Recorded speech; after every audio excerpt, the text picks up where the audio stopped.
The latest Halo Infinite news is not going over well with the fan base as they learn that features are being canceled, seasons are being delayed, things are not happening in a timely manner, not even really happening at all with respect to some features, and some fans and YouTubers are calling for a big shakeup.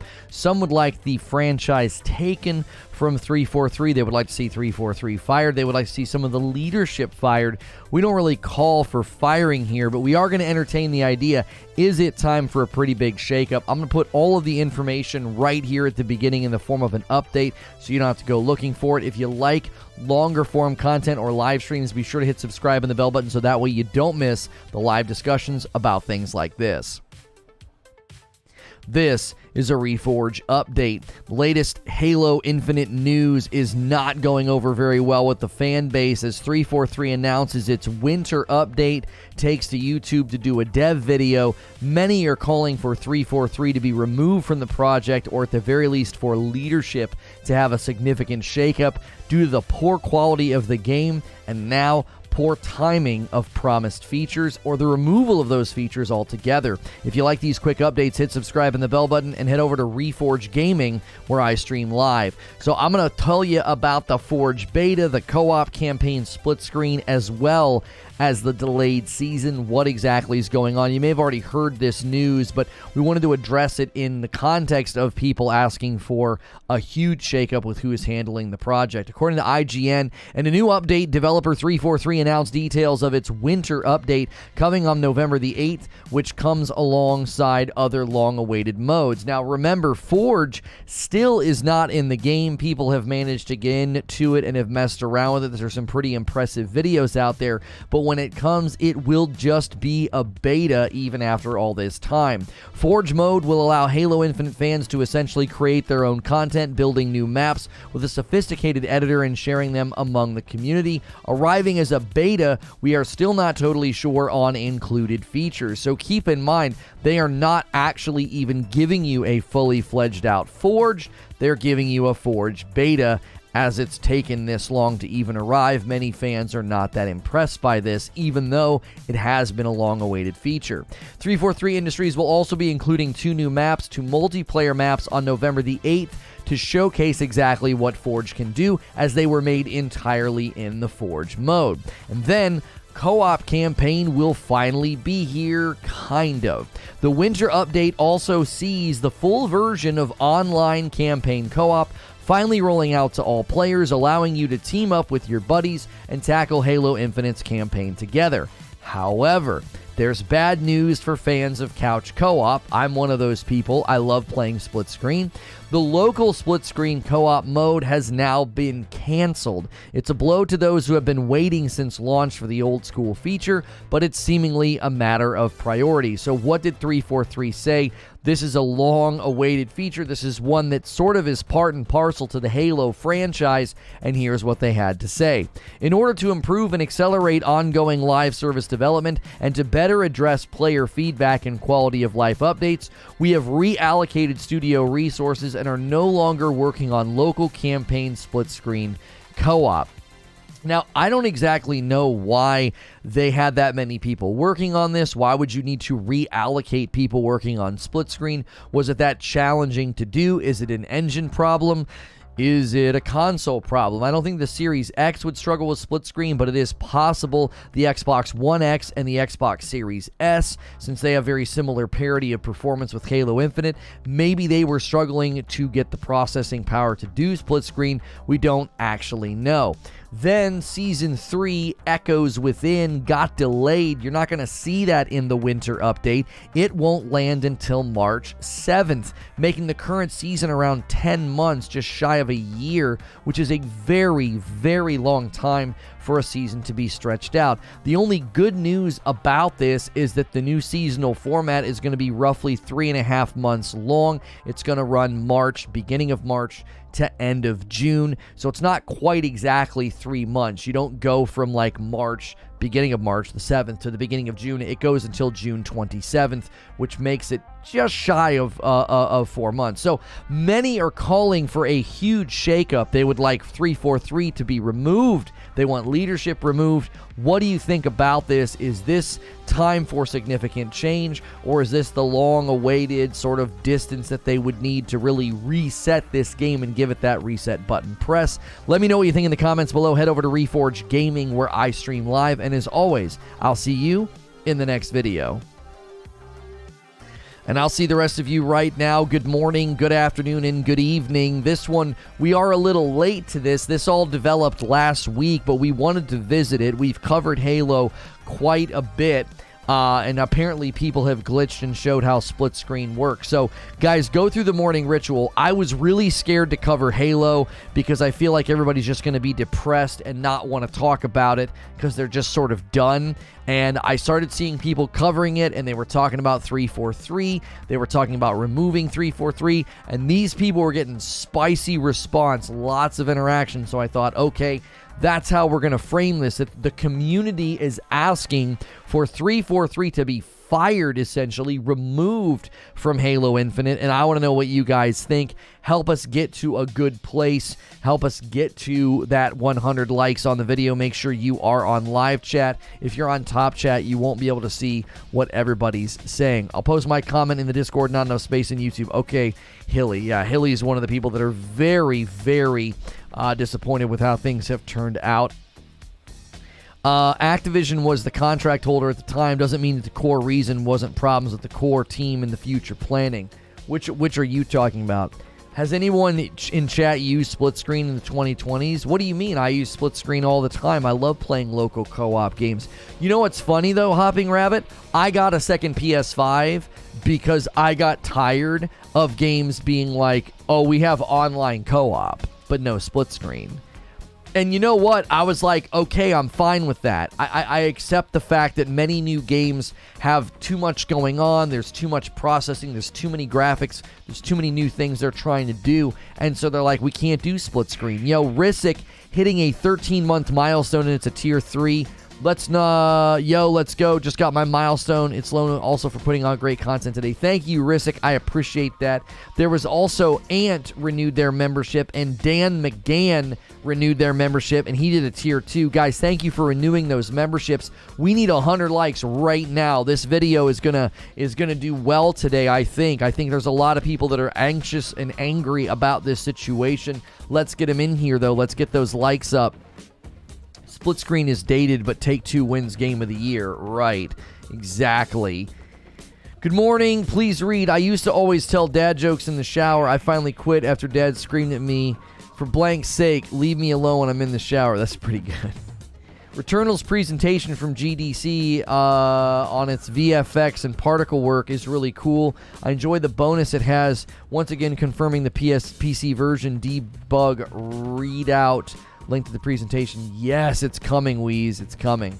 I love their particle effects. Like when my wife and I teleport together and your bodies like dematerialize. It's so freaking cool. What's good, Feed? Good to see you in the chat. Worst launch in modern history and the worst first-party launch in all of history. It's just one more. It's on more than just 343, says Eugene. A tier 4 milestone for Kat. That's 19 months. Thank you so much, Kat.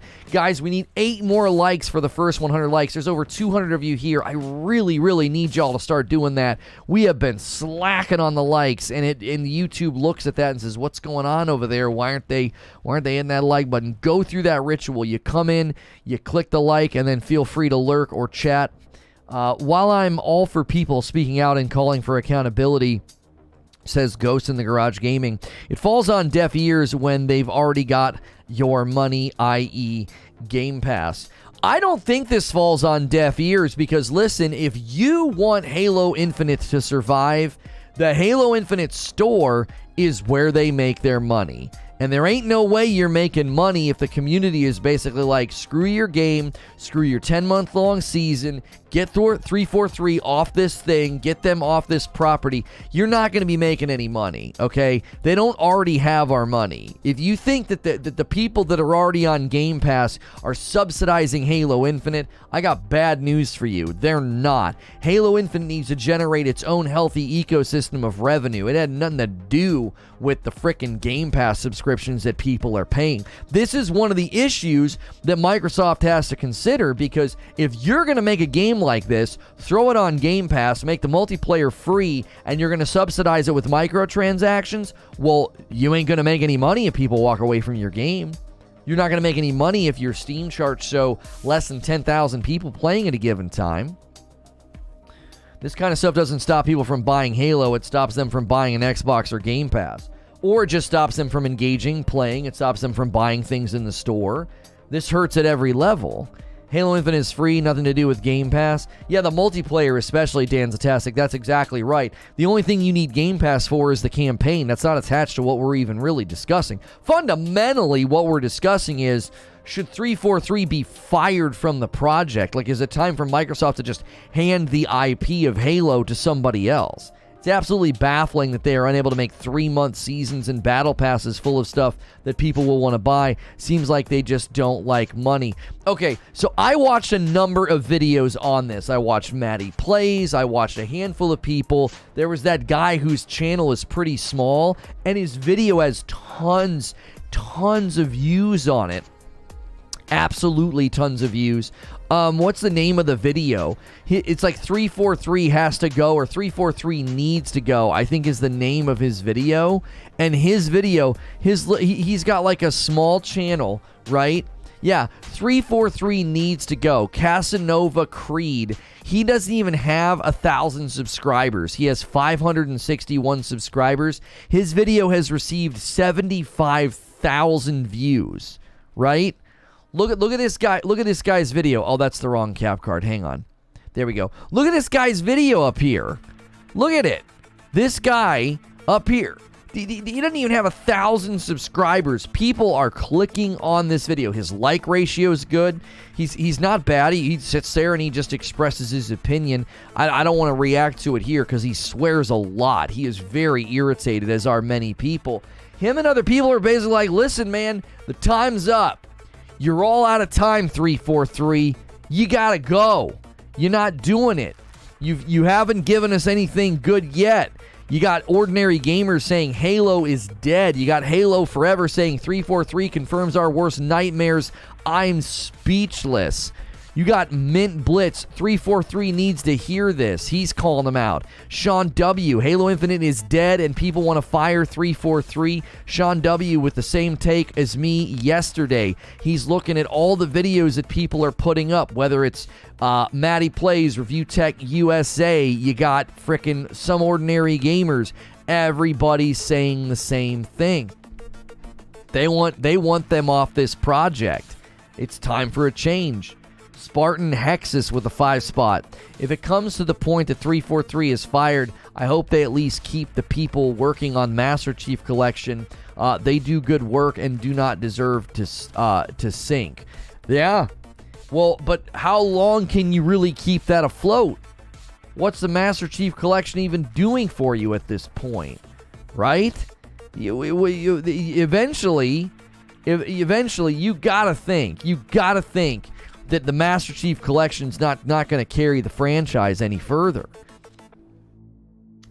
Eugene says 343 is a sports team and the ownership hasn't provided proper training facilities, hasn't drafted properly, hasn't paid players properly, etc. Changing the players on the team won't fix it. So in Eugene's mind, Eugene says you got to run this up. You got to run this up a lot higher. He thinks it's Microsoft. That's what Eugene is saying. After Halo 4, Halo 5, Halo Master Chief Collection, Halo Infinite, I can't blame the dev anymore. Your boss needs to come in and unblank stuff. I blame Microsoft. Eugene's saying the same thing. I'm sorry, Wheezy's saying the same thing as Eugene.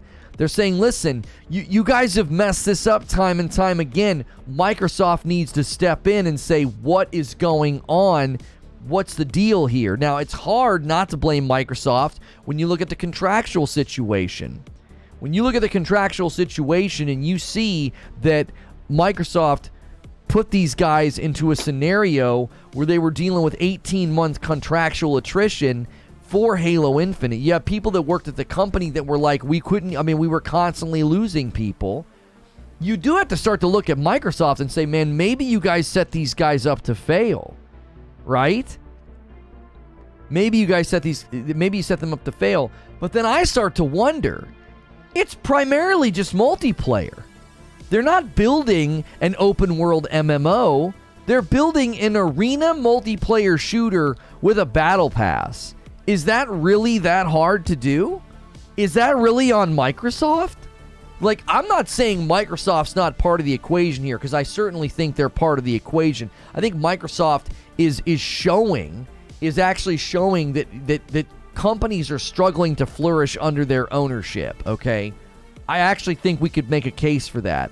But I also don't think you can purely hang it on them. Like, there's something else endemic to 343.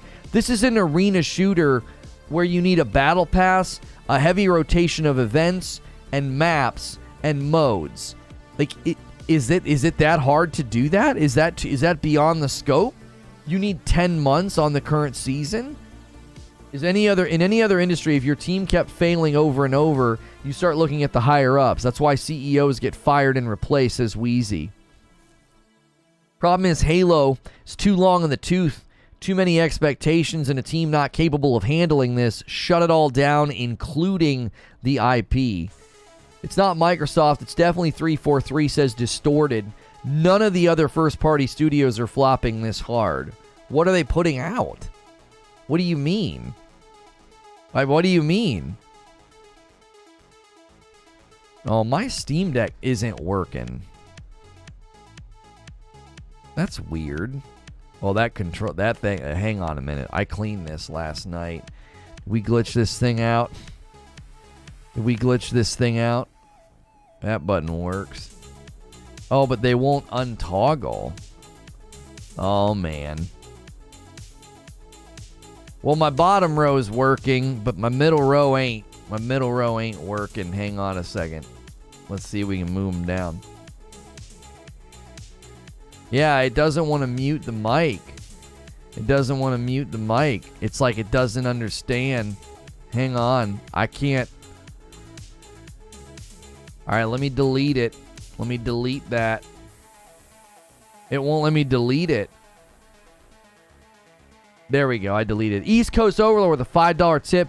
Morning, Lono. Just got back from visiting the Pines, Pennsylvania. Great place for hiking and canoeing. Hope you and the family are doing well. Thank you for the 5 spot. I appreciate that so much. Thank you, thank you, thank you. We appreciate you guys. What would this be? Would this be mixer audio? I'm imagining this would be mixer audio. And we're going to do mic. Oh, man. I bet you I messed this thing up. Yeah, I can't mute my microphone with my Steam Deck anymore. I might have to probably unplug it and plug it back in. Oh, well. I might have to do it manually today. It's not, I can't do anything. I can't toggle my microphone for whatever the frick reason. Yeah, I can change scenes and stuff, but I suddenly can't mute microphones. Weird. A 5,716 24-hour peak for Halo. Microsoft is struggling right now. That may change in a year or two, but right now they look terrible, says Doom. On God, renewing their membership. That's a 3-month milestone. Thank you so much. Guys, as we get near 300 viewers, do me a favor and smash a like button. Let's set our sights for 200 likes. I think they may have fixed gifted memberships. It looked like they got distributed over the weekend. I think I solved our blipping problem because we were on legacy ingest servers because OBS did an update and I didn't know that was going on. So I think we were on old ingest servers. We're now on the new ingest servers, so we should not be having those blips that we were having. And I believe it looks like all those gifted memberships from Friday did get distributed over the weekend. You may have gotten an email. Oh my gosh, freaking Hilly wrote a book. My take is the too long didn't read version. Open world broke Halo Infinite. Open world broke Halo Infinite. The extended version. Since launch, people have been shouting on the internet about 343 and Microsoft. While I understand the frustration, I find very few in the Halo community who have articulated the problem within the game. It is easy to point at what is missing from Halo Infinite and receive a clap notification, but it does little for the player or developer to improve the game. The campaign was filler, no killer. The story was good, but not mind-blowing. How did open world break this? It killed momentum. The Halo of old blasted through increasing drama with pinpoint action to increasing climax beautifully scored by musical gods. The characters and world mattered. I feel it's harder for an open world setting to achieve this curated dance of FPS drama that the Halo of old achieved. The technical issues with co-op and the lack of mission replayability fuel my anger that if my suspension is correct, the open world brought these and offered nothing in return. The PvE experience I remember was completing the campaign and moving through the difficulty of Legendary. Once these titles rested on the mantelpiece, now arrives for the Hunt of Skulls, to be used to entangle the curated masterpiece into one most difficult video games to master and a joy to try to climb, try again.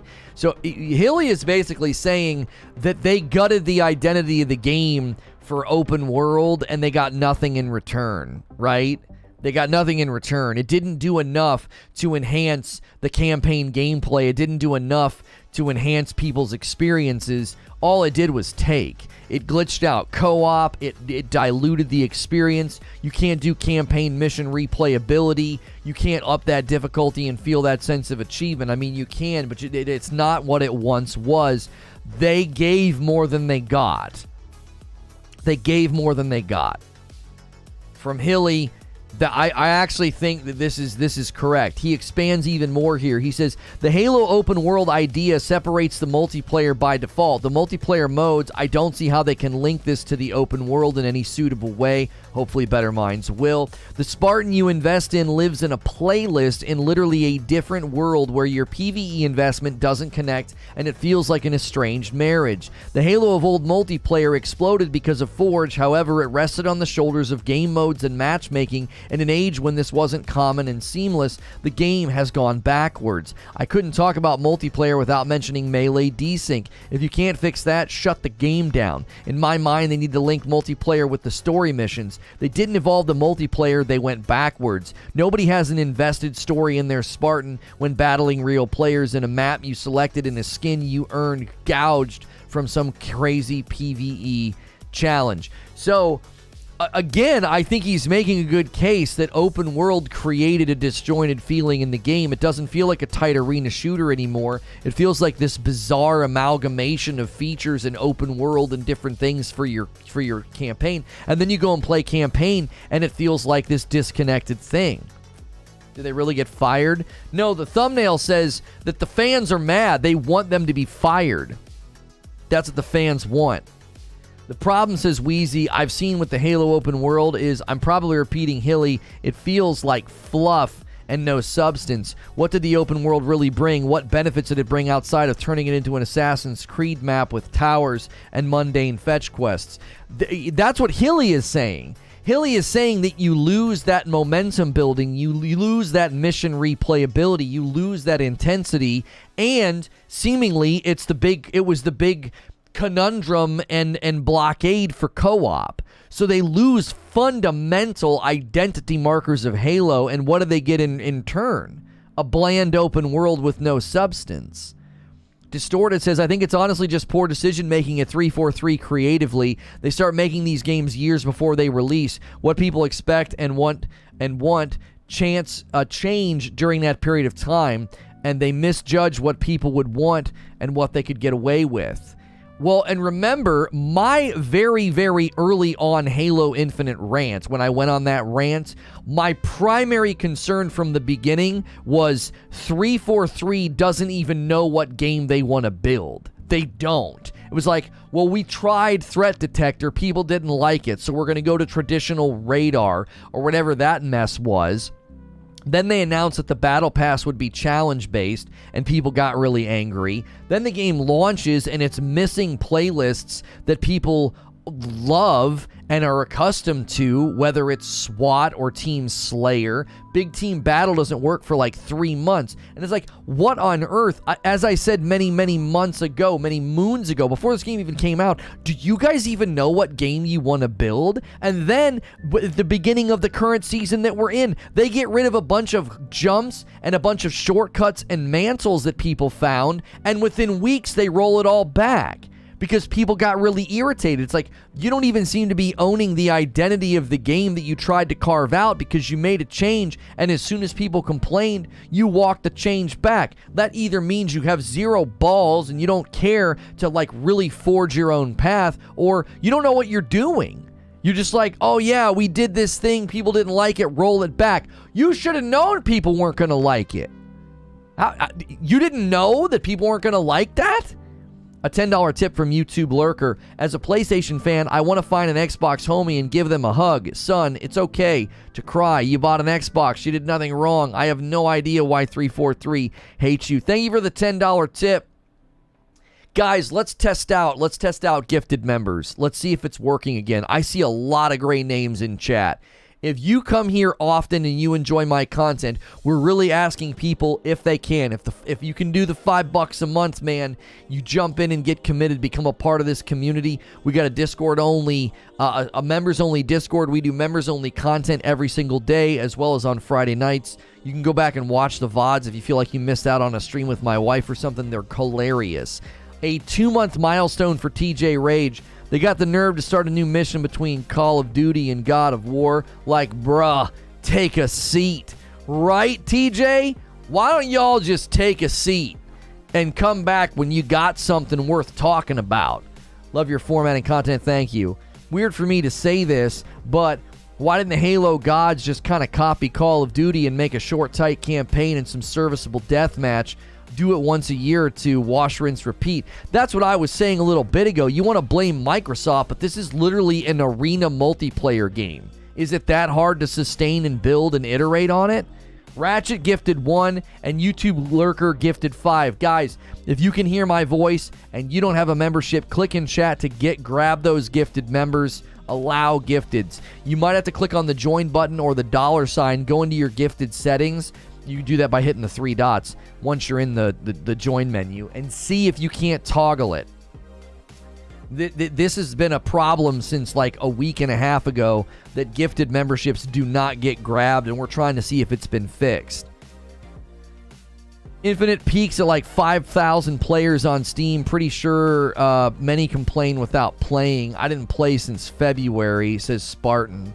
Okay, they're getting grabbed. They're getting grabbed. It looks like they've been fixed. All 5 just got grabbed. Perbaya, Mike, Scott McCauley, Foodzilla, Charlie, and Kino. There we go. And then Kino's was Ratchet. That's all 5 from YouTube Lurker and 1 from Ratchet.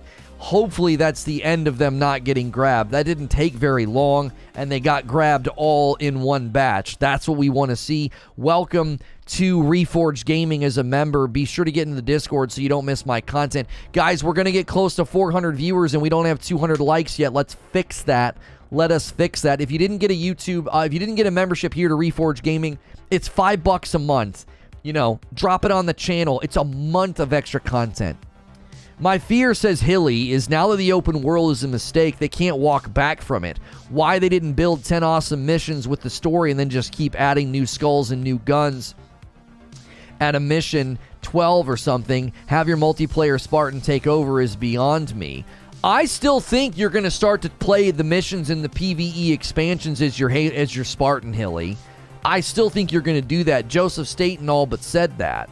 And he's looking so aged. This project, I feel bad for him. I do. I feel bad for Joseph Staten, man. Like, look at him here and in that picture up there. I'm serious. I'm not trying to project. This looks like it's taking a toll on him. These kind of projects, man, they will age you, brother. They will 100% age you. And he's looking like this project's taking a toll on him. They brought him in to get this thing out the door, and man, it's got to be rough to be in the driver's seat.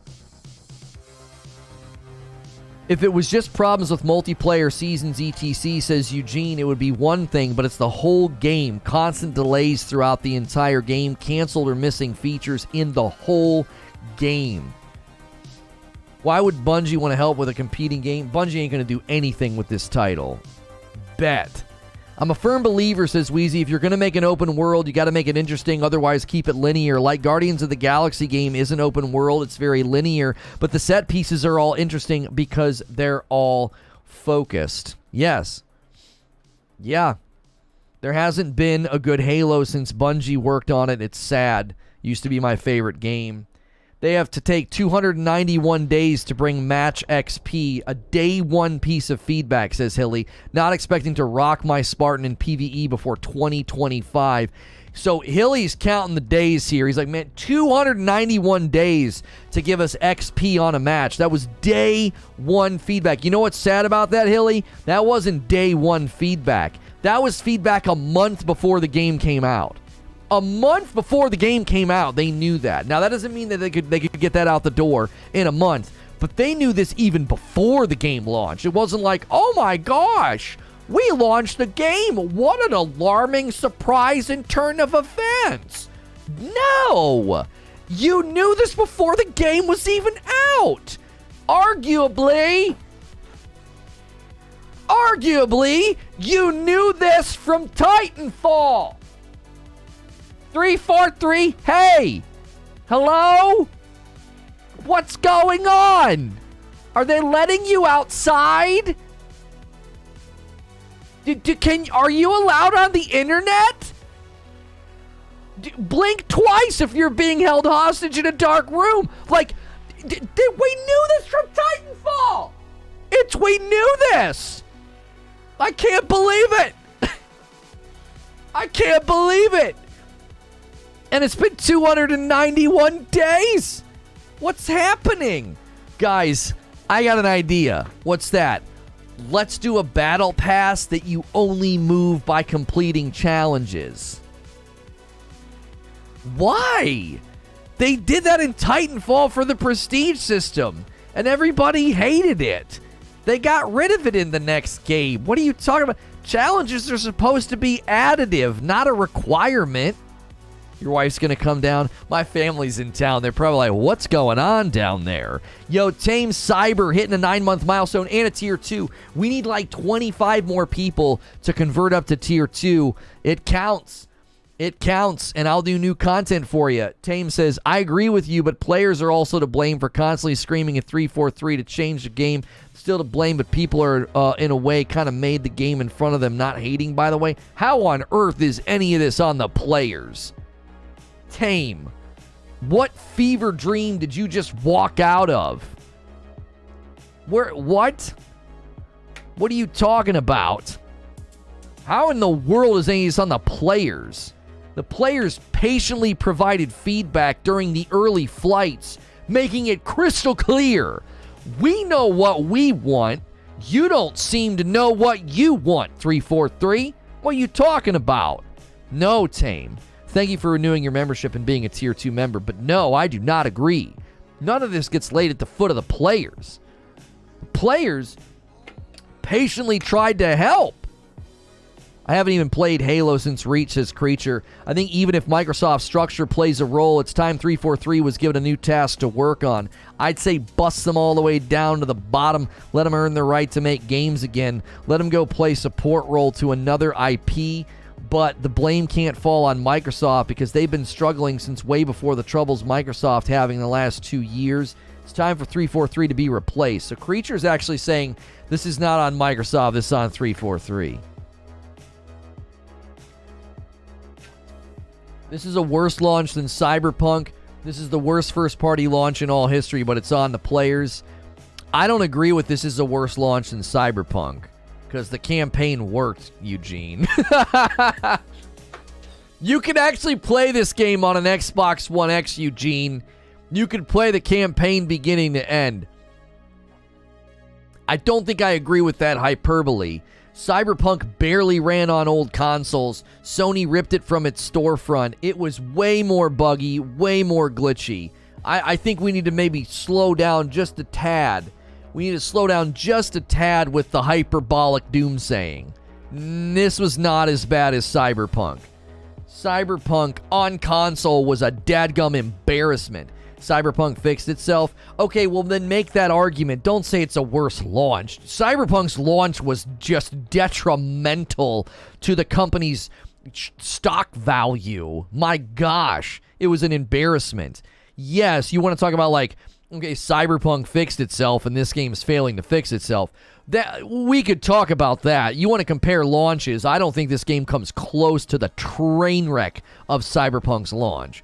That you could actually play through the campaign, and the campaign in Halo Infinite got praise. It got well reviewed.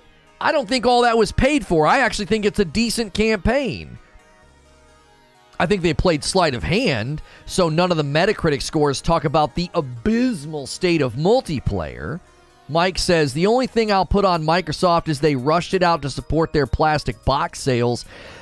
If 343 and Microsoft were smart, they would have held it. Yeah, Maddie Plays and a couple other YouTubers, that was a big thing they were stressing. They were like, why did you force this out the door? If it's literally going to take 10 months of a season for you guys to hit the reset button, how is that not blatant admission that this game wasn't ready? How do we not have 200 likes yet? The show will not continue until we have 200 likes. Thank you. I'm going to hold the show hostage. 400 viewers and 200 likes is not a big ask, chat. I'm going to start holding the show hostage. You want me to talk? You want the discussion to continue? The beatings will continue until morale improves. Come on. No Man's Sky was an early launch because of Sony. It made them launch it before, and then it turned out bad. Nowadays, it's really good. Well, yeah, I mean, No Man's Sky is a passion project. They have basically given out countless updates for $0, you know. And, yeah, Lono's an Activision jerk. Yeah, you guys are going to start to have to activate the rest of the... You're going to have to activate the rest of the show with likes and gifted members. I just walk out of the room. I'm like, no, the show is shut down until we see more. You can't do that. I paid for content. You give me my content. That's right. I'm not blaming the player, says Tame. I'm saying that they probably listened to people saying it needs modernization, so they took all the popular things of modern games and shoved it into this crap of game. Homie, Tame, let me rap with you for just a second and explain to you why that can't be put on the shoulders of the players. The players, channel's doing great, GMAC. Thank you for asking. Yeah, you like my Venom shirt? We got a link to the Venom collection over at 80s Tees. If you use my code over there, you get a 30% off discount if you like getting t-shirts. Listen. Listen to me, Tame. Listen to me. The players have communicated just overwhelmingly. They've communicated. They don't want Halo to change that much. Look at the response to Halo 5. Look at the response to the Master Chief Collection. Look at the response to Threat Detector instead of Classic Radar. Halo players have made it crystal friggin' clear that they're like, we're good with this. Now. I think that actually is something that wouldn't do the game justice. To leave it in a stagnated, only fan service, this is the classic Halo feel. Be sure to be here for our second show, because we're going to talk about this new Assassin's Creed game, and I don't like what I'm hearing. Everybody wants to devolve games into what they once were. Shut up. Games have come a long way. You've got rose-colored... Be here for the second show. It's tied to this debate as well. You can't hold the game hostage in some classic back to roots. This is what the game is about. Like, you can't do that. A game has to be able to evolve. Now, that doesn't mean they evolved in a good way with open world and all the things that they tried to do. Right?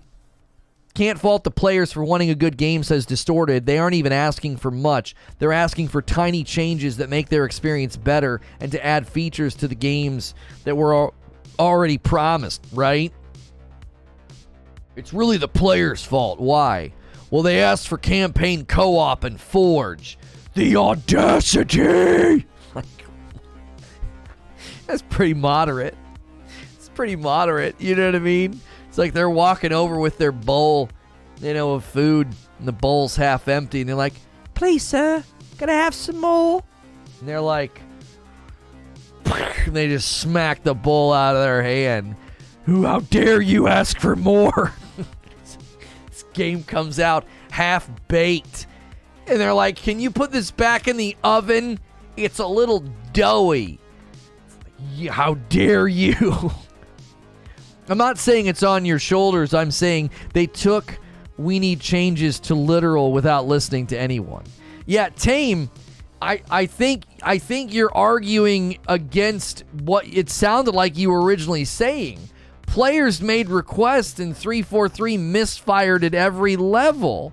Do you know what I mean? Like, what's happening? What am I not criticizing correctly, says Eugene.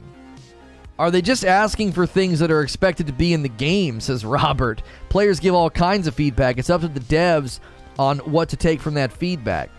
Listen, we talked about this with another game that I used to cover. You have to parse feedback intelligently, and it's not easy. There's a reason that it's not easy, because oftentimes people complain about something that they actually like. Do you guys remember skeleton keys in Destiny 1? And I would complain and complain and complain. And I complained and complained and complained about skeleton keys. It wasn't that I wanted them removed. I wanted them to be better. I complained about something that I was actively engaging with. So you always have to parse feedback through the lens of engagement and player behavior. So sure, players may have made requests and said certain things, but you've got to be able to parse that intelligently as the developer. Like, you've got to be able to. Halo's gotten worse since launch. Halo did lie. They lied about so much. We covered it. Yeah, I mean, there's been plenty of things that they haven't made good on. Come on. Are you actually going to take issue with somebody saying 343 lied? Like, I know we throw around this dev lied or this company lied. I know that can get thrown around a little bit too much, all right? That can get thrown around a little bit too much. I don't want to be guilty of, like, the cliche gamer rage. They lied. But they definitely haven't made good on their promises. Like, I don't think they actively came out and, like, willfully lied to the community. Like, it's all fine. We're going to have cupcakes in a month. And in the back of their mind, they're thinking, there ain't no freaking cupcakes, right? There's a difference between, like, willful deception and we can't do that. We said we were going to do this, and we just can't. It's incompetence, it's lack of ability, it's poor management, whatever the frick it is. Now, yes, the end result is broken trust and what amounts to a lie, right? But I just like to leave space as someone. I had some great quotes about how people love to use and misuse things.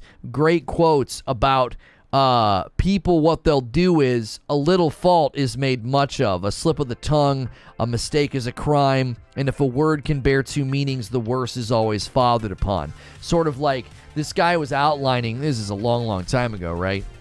This guy's from, like, I don't even know what, 17th century, and he's like talking about how people will take the littlest thing and try and use it to destroy somebody. I don't want to be guilty of that and be sitting here doing like, they lied, they're liars. Like, I definitely think they made plenty of statements. They probably should have said very little. But I think this is what happens when you launch a game and it's not ready, okay? You want to run out and you want to, like, satiate the crowd. You want to run out and satiate the crowd and be like, whoa, okay, yeah, we're going to fix it. Yeah, you in the corner, yeah, co-op, yeah, oh, yeah, you over there, split screen, yes. So it's like every time Halo Infinite news was hitting headlines, it was 343 attempting to make assurances about stuff that they were going to, like, add and put in the game and fix. And when they did that, they were basically writing checks that they couldn't write. He's like, your mouth's writing checks and the money ain't in the bank, bro. You better stop talking to the public. And now here we sit. It's like Is anything you just said true? So we're going to get a season in March. We're going to get Forge beta in November and a co-op campaign in November. Is that true? Is it? I don't know. I don't know if it's true. You said stuff 4 months ago, and today you're like, yeah, we said all that, and no, it's not happening. We said you'd have a season in November. Not happening. We said you'd have split-screen co-op. Not happening. We said you'd have Forge. Well, you're getting a beta. Subject to change. Yeah, like, is that the new thing, James? Is that the new asterisk attached to every announcement? This is all subject to change. Then why the frick are you talking to me? Why? Why are you announcing anything? What? Just don't say anything. Now, again, that's the dilemma, right? I feel like they're stuck in an impossible situation. If they constantly go completely dark and say nothing, then people are going to basically say, well, game's dead. They're abandoning the game. Game's dead. They're abandoning the game. This thing is done. This game's cooked, right? And no doubt in my mind, they feel that pressure to be like, well, we got to say something.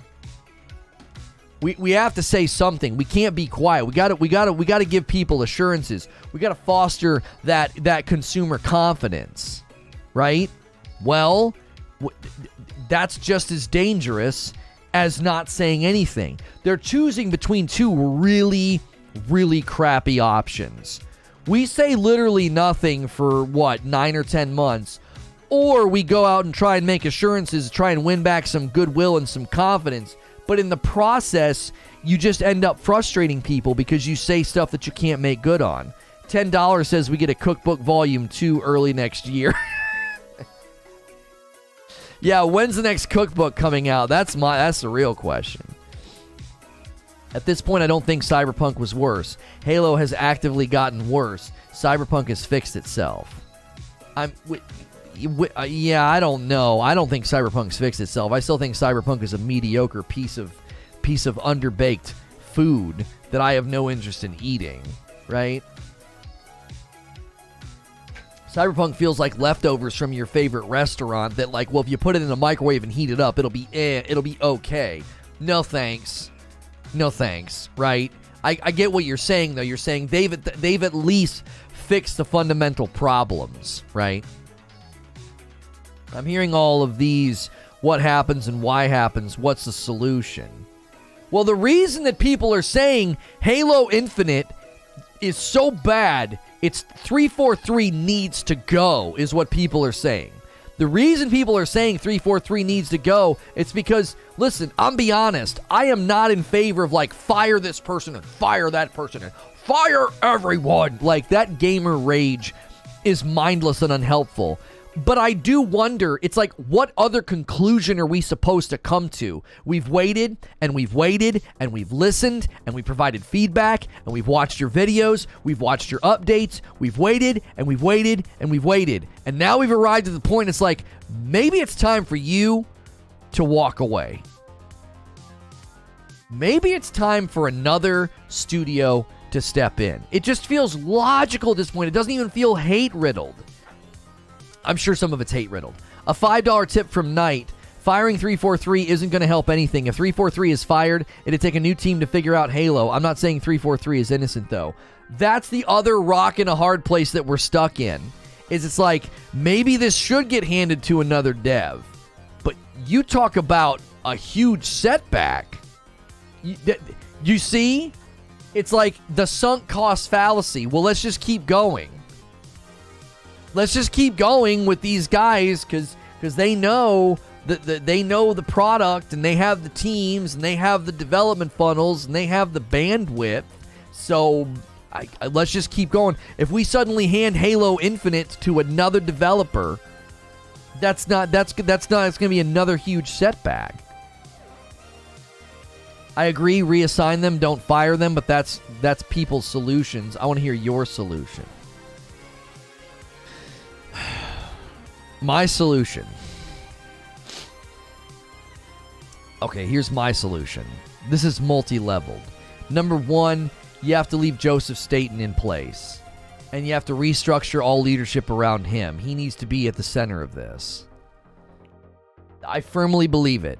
I firmly believe that Joseph Staten needs to be given the reins of the entire property. And get rid of anybody else who's not in line with that. Just get him the frick out of there. You need everything everything should be orbiting around Joseph Staten. That's what I believe. I believe in his ability to get this thing on track. That's what I believe. So yeah, Bonnie, get rid of Bonnie Ross, get her out of there, get any other leadership that's not in line with this. Orbit the game around Joseph Staten, give him the franchise. The second thing I would do, and this has to do with Microsoft, you've got to get rid of this 18-month contract policy for contracted workers on a case-by-case basis. You have to let 343 take the ball and run with it for more than 18 months. They need a 4-year incubation period to cook this thing up to greatness. It's Halo, right? It's Halo. This thing will always... Halo will always have a chance to come back out and step into the sunlight. I believe that. I believe as a product, it always has a chance to come back because of the name and how recognizable it is. The fact that everybody's talking about it. The fact that big YouTubers are like, what is happening with Halo? There's a reason for that.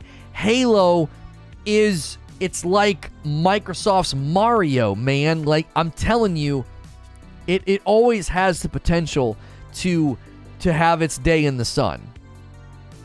Tame with another $5 tip through Super Chat. As harsh as it sounds, they need to go. They shouldn't fire people because they are still good people, but they don't have any idea what they're doing. I just got here. Did you see the new trailer today? They have elementary school flower stickers on the new armor set, like WTF. Oh, there's a new trailer today? What? What are they doing? I thought that trailer was a little old. Is this the new event? Oh gosh, this is from an hour ago. Chat, this is from an hour ago.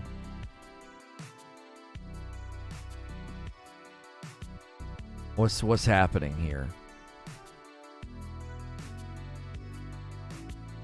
I paused it. I paused it for emphasis. Look at him. Look at him. He's looking at the camera like, what the f did you do to me? What did you do to me? Look at me and weep. Tomorrow, it's the yappening. Chat, they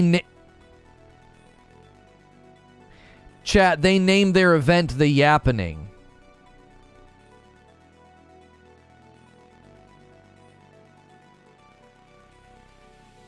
Chat, like, okay, hang on a minute. Hang on a minute, chat. Okay, I'm not the only one familiar with an internet colloquialism surrounding that term, right? I'm not the only one. Please tell me I'm not the only person that hears the yappening and thinks of something completely different and arguably inappropriate. I mean, this... What's happening right now? What's happening? That was totally by accident. Bro, I'm on mobile. This is a joke, right? What is going on? Why? Why did you do this? Look what they've done to our boy. Okay, this is good. This is actually good. I'll be honest. This is fine. This is good stuff right here. Good colors, good mashups. It's a good green, right? This is totally fine. But look what they've done to our boy. Even he looks dissatisfied. Even he's like, why? Why would you do this? The Yappening is the name of a humorous in-game event occasionally created by 343 Industries around April the 1st. The event has occurred in 2018, 19, and 2022, with 2018 event taking place in Halo Wars 2. 2019, it was in Halo, the Master Chief Collection, and in 2022, it'll be in Halo Infinite. The happening is fictionally, albeit not canonically, framed through the lens of Yap the Destroyer gaining access to 343 servers to wreak havoc in the games. The event typically comes from limited time changes of game functionality, often for comedic effect. Okay, so at the very least, this is meant to be silly and humorous.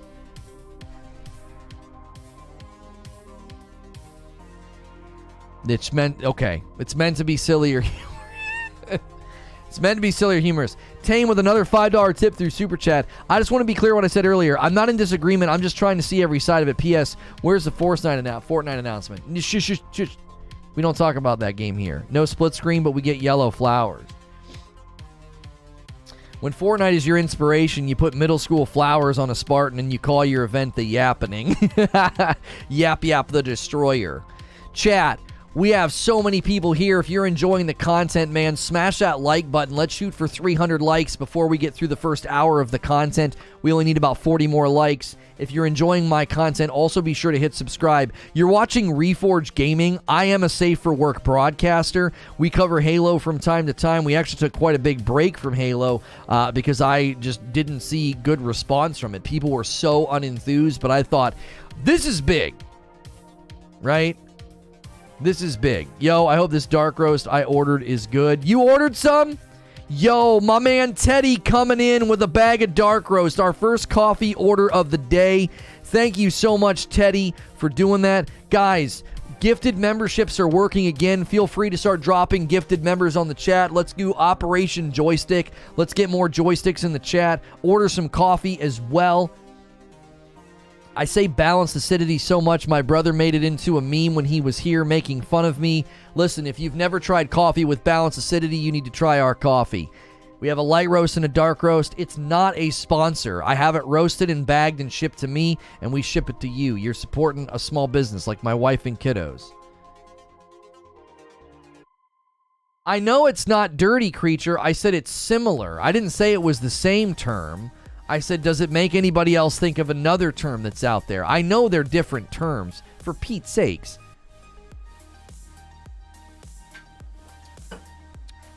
I mean, I know I'm a bit of a dad sometimes, and I'm a bit out of tune, but I ain't that out of tune.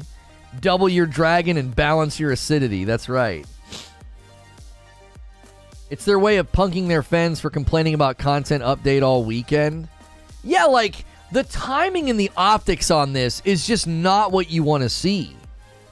Showed that people thought it was a lot of fun. 343 scrapped at home said, and it was too traditional. Let that sink in. When making Halo 4, it was too traditional and fun to start with, so they scrapped it.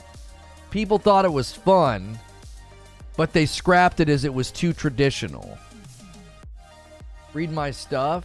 If you're Microsoft and you can throw around $75 billion for Activision, can you throw a few million at 1047 games and bring them into the fold? They clearly had a better Halo than 343, and I'm not sure 1047 games would put butterflies on Master Chief. I'm not kidding. I think 1047 games would be a great buy from Microsoft. I mean, what are they currently working on? 1047 games? Oh, the Splitgate guys. Oh. Yeah, I mean, I don't know, bro. I really don't even know anymore. I honestly don't think bringing in another company, buying a company is the answer. I really don't know. Hire people who hate Halo. 343 was rotting from the start. 343 actually couldn't tell interviewees that the studio was specifically working on Halo 4, just as the studio was working on something involving Halo. We had people who we hired who hated Halo because of X reason, but that was really, what it really means was, I feel like the game could be awesome because of Y input, that I'm going to bring it in. I want to prove it, and I'm passionate about proving it. So we ended up with a bunch of people who were genuinely passionate about the product. That's a huge advantage, and it helped us in hiring and forming our team. Wait, I'm confused. You had to basically not tell people you were hiring for Halo because they hated Halo, but then they came in and they were passionate about the project. What in the frick kind of mental gymnastics is that? Did you hear what I just read? They literally were interviewing people to work on Halo 4, and they couldn't tell them what they were going to be working on because so many people at that point in time hated Halo, and yet somehow you turned that into passion about the project? Splitgate isn't that good either. You play the game 5 maps and modes. In that game too, lateral move at best. Here's the thing, HyperX. I actually think Splitgate surprisingly gets a lot of things right that Halo couldn't get right. So you're talking about quantity of maps and modes. Okay, well they're a smaller team. So you're describing something that's more indicative of the bandwidth of the developer, not the quality of their work. If you look at the actual like battle pass and the player funnel and how well that game has done, I think it's bizarre to act like, oh yeah, they don't really do a good job. No, I'm not, and I am not actually in agreement that they would save Halo Infinite, but they certainly could help manage your battle pass and your daily login motivation. I think they've done a great job with that. I actually think 1047 could educate 343 on how to do some of the basics. What season is Halo on anyways? I literally haven't touched it. Season 2. Season 2 will run all the way until March of next year. It started in May of this year, so we're talking about a 10-month-long season. Did those gifteds go through? I don't see any gifteds, Duncan. Oh, the gifteds over the weekend went through, and some people gifted this morning and they went through. We just hit 1 hour on the broadcast, and YouTube wants me to hit ads. I don't do that. Do me a favor. Do all the free things. Hit subscribe and hit the like button if you haven't already. Let's hit 300 likes. We only need 20 people to smash the like button. And then do me a favor. Consider becoming a member for $5 or give some members. We like to do that on the hour. It's something that we like to do. It's a way to like rhythmically support what we do here as opposed to feeling like we have to constantly run ads, which I think advertisements are part and parcel to the YouTube experience and the YouTube platform, but I don't think they're good for live environment. Are Sloths and Turtles in charge of this game? Good, glad they went through. The gameplay speed of Splitgate is where I think Halo's speed should be. This game is stuck in the mud, says Tame. What I want is 343 to be removed from Halo Infinite and any Halo projects in the future. Halo needs to be put into the hands of a dev that cares about making games. They have a lot of devs for this. But is that the conclusion we're going to come to here?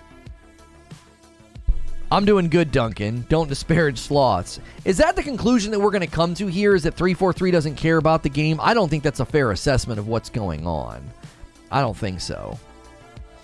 I really, really don't. I think they care plenty. I think they care plenty. I don't think it's a lack of care and a lack of passion. I think this is a leadership problem. From the beginning of my assessments and my rants about this game, I've said this is a leadership problem. Because you see the leaks that says, 2019, the project was in crisis mode, to the fact that they had to bring Joseph Staten in. That right there is a leadership problem. That's not 343 not caring about the game. Yo, Taylor hitting a 5-month milestone. Thanks for jumping back in as a member. I think the title needs a full refresh, says Mike. Hand over the art and the assets to a different company. I'd even be willing to let a new company work on Infinite and renew it like No Man's Sky did. It needs to be somebody's passion project. I think 343 cares about the game, but as a business, their hands are tied in certain ways, and certain things are expected of them. This is why I've said that the way you save Halo Infinite, people arguing that 343 needs to go, no. I think 343 needs to be restructured and empowered to succeed.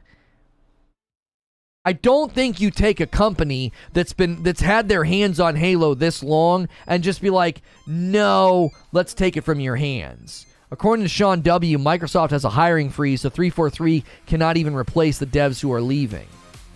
Yeah, and see what I'm saying? You see what I'm saying? If that's true, line that up for me. Let's just take that as true, that Sean W.'s got good intel and that Microsoft has a hiring freeze on 343. That's what you do after the development cycle where the 343 employees anonymously tell Jason Schreier, they're like, brother, We had people walking out the door every 18 months. Half of our staff was on a contract. What's the difference between Microsoft Game Studios and Sony Studios? What's the difference, says Eugene? Does Sony just have ridiculously more talent? Are their devs just better? I somehow doubt it. The difference is between Sony and Microsoft and how they set up their devs to succeed. Hilly says, not sure a complete reboot is required. I think they need to fix the shop. Agree with Lono. Joseph Staten should be lead. They need to build off the new campaign that links to multiplayer and get a Pelican in to fly us that open world that's breaking everything. All the work with people that don't care about the jobs they do. Do you think sometimes this wouldn't happen with game developers on short-term contracts on top of the fact too many hands in the cookie jar? How are people supposed to care about a game they don't even get to work on for more than a year and a half? And these guys that just keep running to my comments and they're like, everybody does contracts. Yes, I've happened to speak to numerous people who work in the games industry who are on contracts. And 9 times out of 10, the contract runs the life of the project unless they're on the QA department. QA departments are honestly, often, this is an often thing, a lot of the times your QA department is set up for 12 to 18 months because they're not there for the life of the project. They're there for the tail end. That's not the same as having your developers, your engineers, your project leads, and your project people all on 18-month contracts.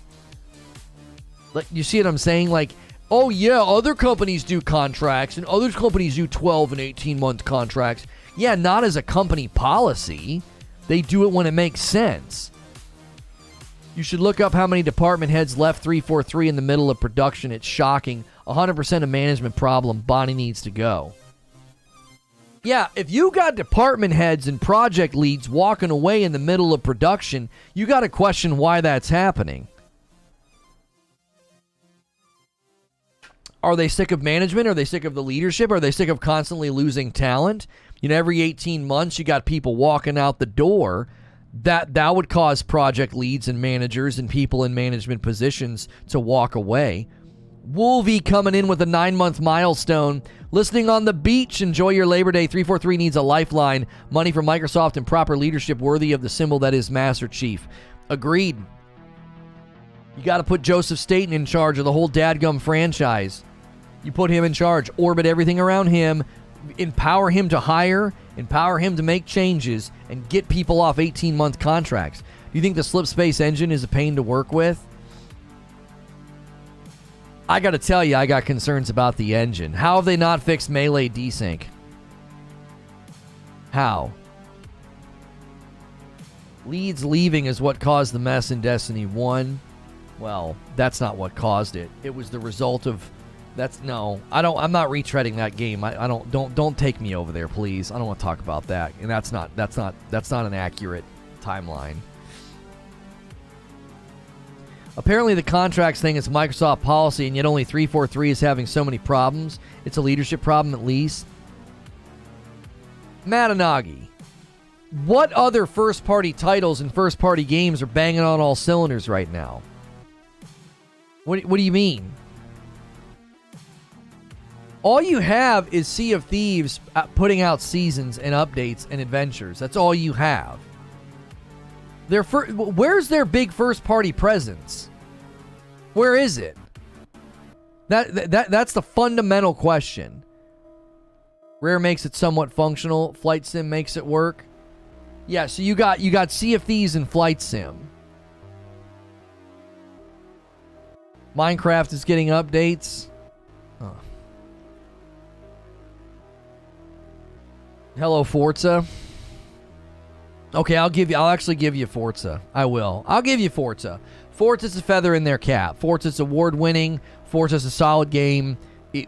Amazing advancement for the franchise. But I don't think Forza's a great example for innovation and I don't know, expansion. Forza, where they need to make tracks and update car models, seriously? Yeah, I don't know about that one. Like, that's a good example of making Microsoft look good and having a good first party product. You're knocking Microsoft's lack of first-party games? I'm knocking their lack of first-party developer presence. I'm not knocking their games. Where's their presence? Why? Like, where is the presence and the funnel for Sea of Thieves? Where's the presence in the funnel for Halo? Like, where is it all? Playground Games is its own entity, isn't it? Yes, owned by Microsoft, but I don't know if they do the 18-month thing. When was the last Gears game released? Is Gears considered... Yeah, is Gears first party? I mean, I know it's exclusive, but is that a first party developer? Gears 5 was 2019, so that was 3 years ago. I actually really liked the latest Gears. I thought it was excellent. I liked how much they evolved it. But are they owned? Microsoft owns the IP. Do they own the developer though? Do they pay for exclusivity rights, or do they own the coalition? Hoping to get another one next year, or at least rumored Marcus Phoenix collection. It's first party. Okay. So the coalition could really help them, because they're putting their game on Unreal 5. So when Hellblade comes out on Unreal 5, and the next Gears game comes out on Unreal 5, and then you got Forza, you could have you could have 3 big titles to make Xbox look really good. I'll grant you that. I will grant you that. In the current state, though, it's worrisome, because it's like, hopefully 343 is the exception. Really, hopefully 343 is the exception, and all these other devs can do a great job underneath Microsoft's ownership. And hopefully the 18-month contract thing is, for whatever reason, only rigidly applied to 343. Thank you for the $5 tip, Tame. So why the Warthog is in Forza? I see 343 is doing jumping ship. Joking, but seriously, we've got more content for Halo everywhere but Halo. Yeah, Fall Guys and every other game. Ghost in the Garage says, we're bringing up Forza and Gears, 2 of Microsoft's holy trinity. We're talking about Halo, the game that single-handedly put Xbox on the map, and this is how they're treated. Right, that's the fundamental question, is why is 343 not being empowered to hit the thresholds these other companies are hitting? I want to say most of the Xbox Game Studios teams are using Unreal 5. Obsidian, Ninja Theory, In Exile, TC, and I believe Compulsion is too. That's my point. Like, how can you look at all these games? Like, you look at internal reports from 343 that roughly half their staff was on 18-month contracts. That needs to be looked at. If that's accurate, then Microsoft's got to consider the effect that has had.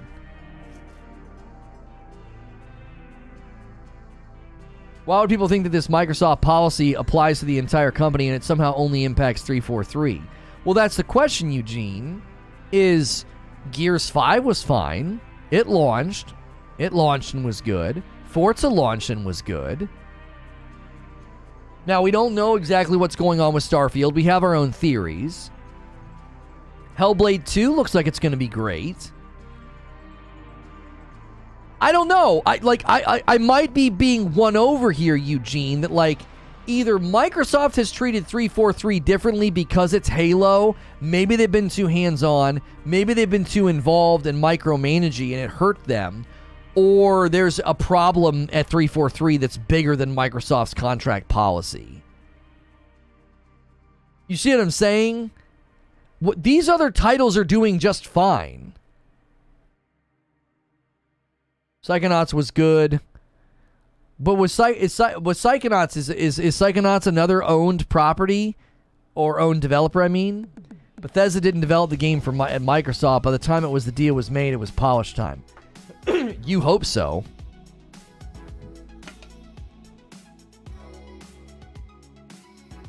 The unreleased titles are doing just fine. What unreleased titles? I think Gears is a different animal.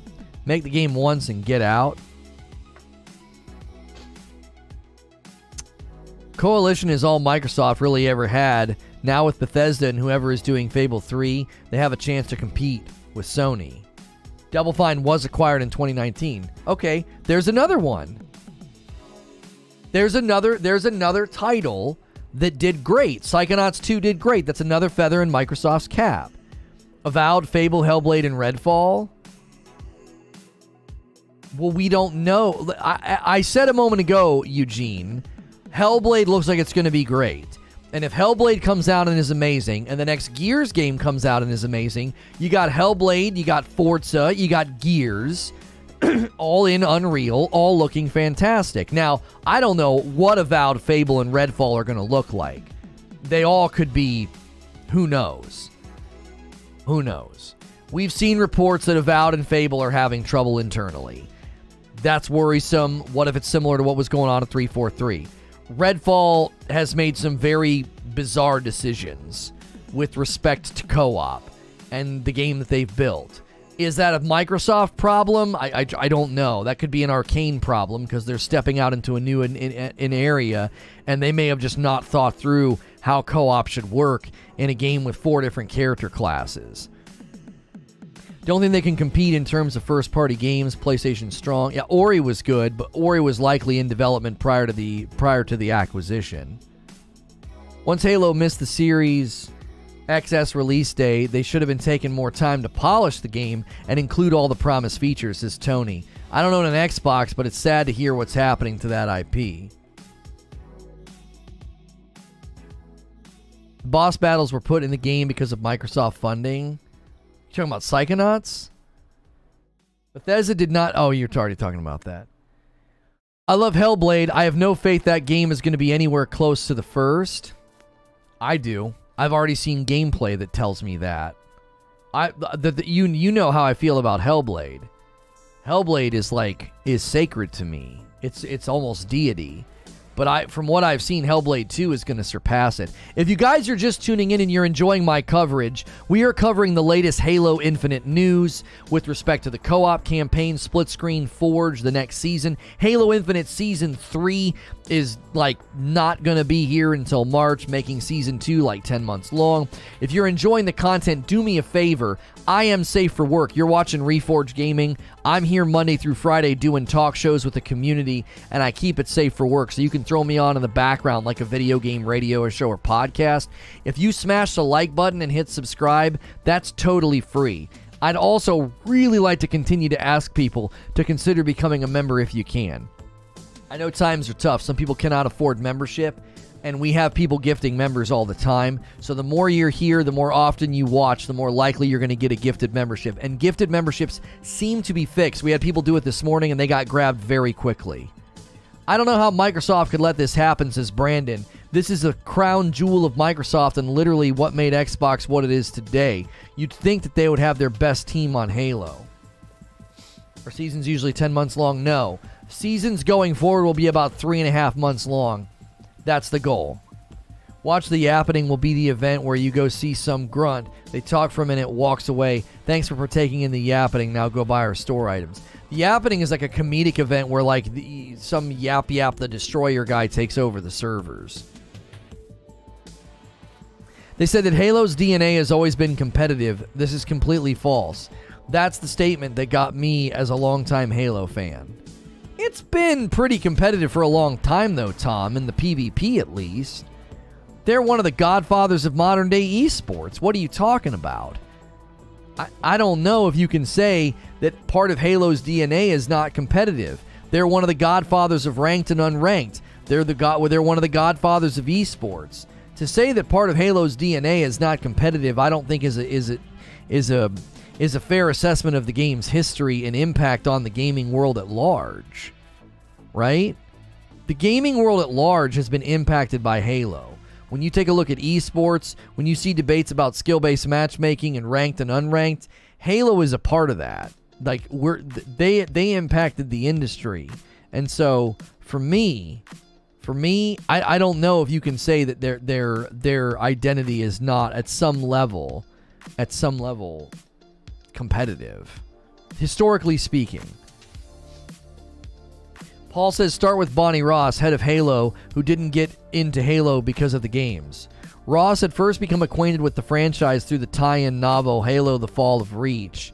The deep backstory and universe in the novel appealed to her. Right. And see, if that's why she wanted to get involved, that seems just so ripe for problems. A $5 tip from Noah Burke. He's right. Competitive's not the focus with Halo. It's a party game first.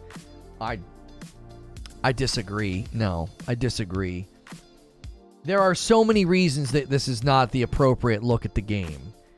If you look at the history of Halo with ranked and unranked playlists, the history of Halo with esports, the grassroots use of Forge to spawn a competitive environment, and if you look at SWAT as one of the most popular game modes, I think you're looking...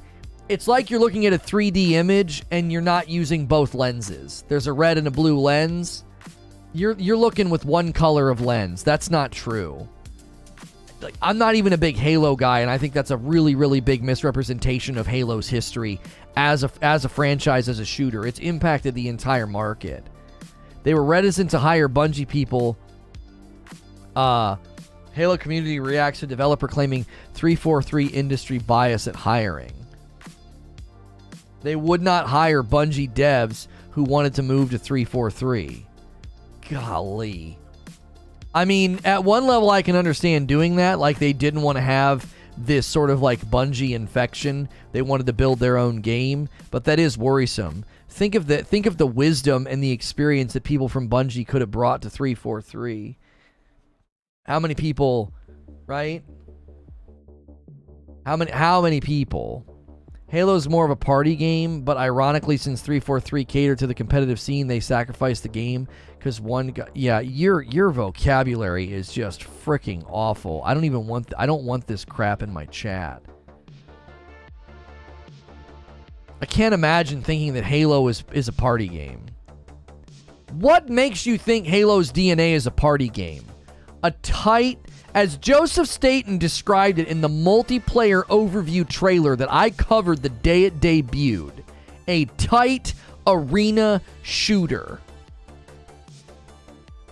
What? This is what Bungie said themselves. Thank you for the $5 tip. This game created the seedbed for competitive esports, competitive shooter esports as we know it, and you want to call it a frickin' party game. They are literally one of the godfathers of ranked and unranked playlists, one of the godfathers of esports.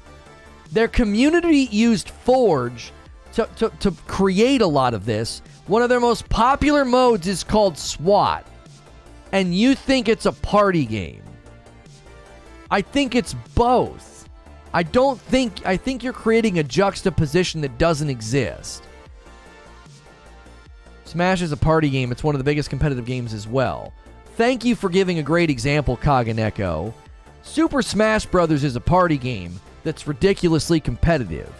Halo is both a party, fun, create goofy game modes. I've literally done Halo Infinite community game nights, and we've had a lot of fun. And it's got a ridiculous competitive DNA strand in it. Noah with another $5 tip. It's absolutely competitive. However, the game needs to be fun first. Okay. All right. No one's in disagreement with that. I'm not in disagreement with that. I'm in disagreement with somebody saying that competitive is not part of the Halo DNA. I think that's a ludicrous claim. It's a giant strand of the DNA. It's not the only strand, but it's a huge strand of the DNA. Which came first, the competitive nature or the party game?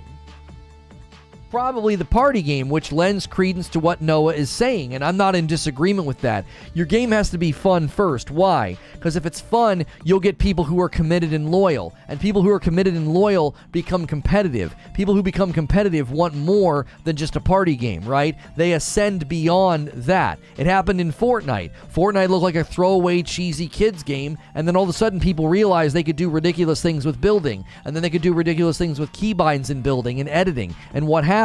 Fortnite suddenly got really competitive, and an esports scene emerged. It's not really an esports game, but there's a very high skill ceiling in Fortnite. Why did that work? Because it was fun to begin with. I do not disagree with that idea at all. The only way you get to a place where people care and are competitive is it's got to be fun on the outset. But you can't juxtapose, it's a party game, it's not a competitive game. You can't create that juxtaposition. That's a false binary. That's a false dichotomy. No, it's both. Paul says, I don't think it was a party game. It came out with a hardcore ranking system. Yeah, like, look at Halo 2's ranking system. That's the second installment. It's not purely a party game.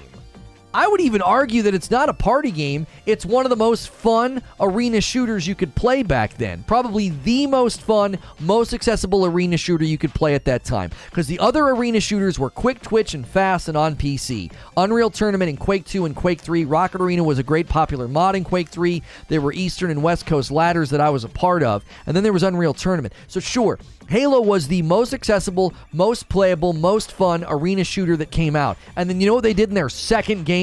They added a super crazy, serious ranking system. Why? It was born out of the fun. And people play this game a lot. People got really good. People are taking this game serious. Let's give them something to sink their teeth in. So claiming that the party and the fun factors juxtaposed against the competitive nature of the game is ridiculous. Because Halo 2 was very competitive. This convo began off saying that the devs claimed Halo has always been competitive. Okay, so maybe they're being a little hyperbolic, EXO, but if in the second game you have an elaborate ranking system, come on, bro. That's basically at the birth of the franchise. It's considered one of the greatest Halos. Halo 2 is considered one of the best by fans, and that's where the competitive was birthed. And so them saying, oh, it's always been competitive, and you want to be like, well, actually, the first game wasn't that competitive. It was more of a party game. It got competitive in the second game. What? It's the godfather of ranking systems in video games. Every time we talk about skill-based matchmaking, what happens? Inevitably, somebody says, how could they get ranking systems so right in Halo 2 and we can't get it right today? They're looked at as the archetype for ranking systems. So I think they're well within their right to say it's been competitive since the beginning. That's essentially the beginning. Like, I know it's not the first game, but Jiminy Christmas, the first and most notable stage of evolution in the franchise was a competitive injection. It's not what makes Halo. Disagree. The first stage in their evolution was to get some serious competitive injection. You can't go back to Halo 1 and say, that's what Halo's all about. Are you kidding me? The game has evolved significantly since then. From the ranking system to the Forge to its esports influence. You're going to sit here and try and act like, oh, that's Halo. Halo 1. Go play Halo 1 in the Master Chief Collection then. See, this is exactly what I was talking about earlier. Fans will hold a game stagnant and drown it in stagnation. Just stay here. Go back to Halo 1. What? No. That's not the problem. Listen, the reason I'm disagreeing pretty strongly here is that if you're actually going to sit here and try and assess the problems of Halo Infinite, and your assessment is they tried to make it competitive, I don't know what game you're playing. Because that doesn't seem like it's the problem. Melee desync. There was no Team Slayer at launch. There was no SWAT at launch. Big Team Battle took 3 months to fix. And you think they tried to go too competitive, and that's what hurt the identity of Halo and Halo Infinite? You're gonna look at this. You're gonna look at this and tell me that their outlook about the game being competitive, that's the problem? Cat ears and butterflies and flowers. But it's because they thought Halo was competitive since the beginning. That's your diagnosis of the problem? I don't think so. I do not agree. I do not agree. In old Halo, there was a social game modes and competitive. In Infinite, even the social modes feel too competitive. But that's more of a diagnosis of a long-standing franchise than anything, Justin Kidder. Grab any established game. Grab any established game and try to jump in now. Do it. You're going to get your freaking head caved in. Go try to play Gears of War as a brand new player. Go play Gears of War casually. Try it. See how it goes. It's an established franchise. That's more indicative of an established franchise when you go into the more casual modes and people are playing like they got a freaking sweatband on and they're trying to win money. Well, it's because the game's been out for forever. So who do you think you're more likely to run into this far into the game's life cycle? You're going to run into committed players that know what they're doing. They know the maps. Their base level, mediocre knowledge of the game puts them light years ahead of you if you come in and want to play casually as a new person. Like, that's not indicative that they made a game too competitive. Do you know what it's actually indicative of? They didn't make the game competitive enough. They didn't make it competitive enough. If you can't go into the casual, non-competitive playlists and have fun, they didn't make it competitive enough. You need a competitive, ranked playlist with great incentives to grind and great reasons to hang out in there, so your non-competitive, free-for-all kind of no skill-based matchmaking, connection-based playlist gets less sweaty. I call it the sweatband equilibrium axiom. The sweatband equilibrium axiom states that if you give the more loyal, more committed, more hardcore players a playground to grind and to rank in, then you will hit equilibrium in your game.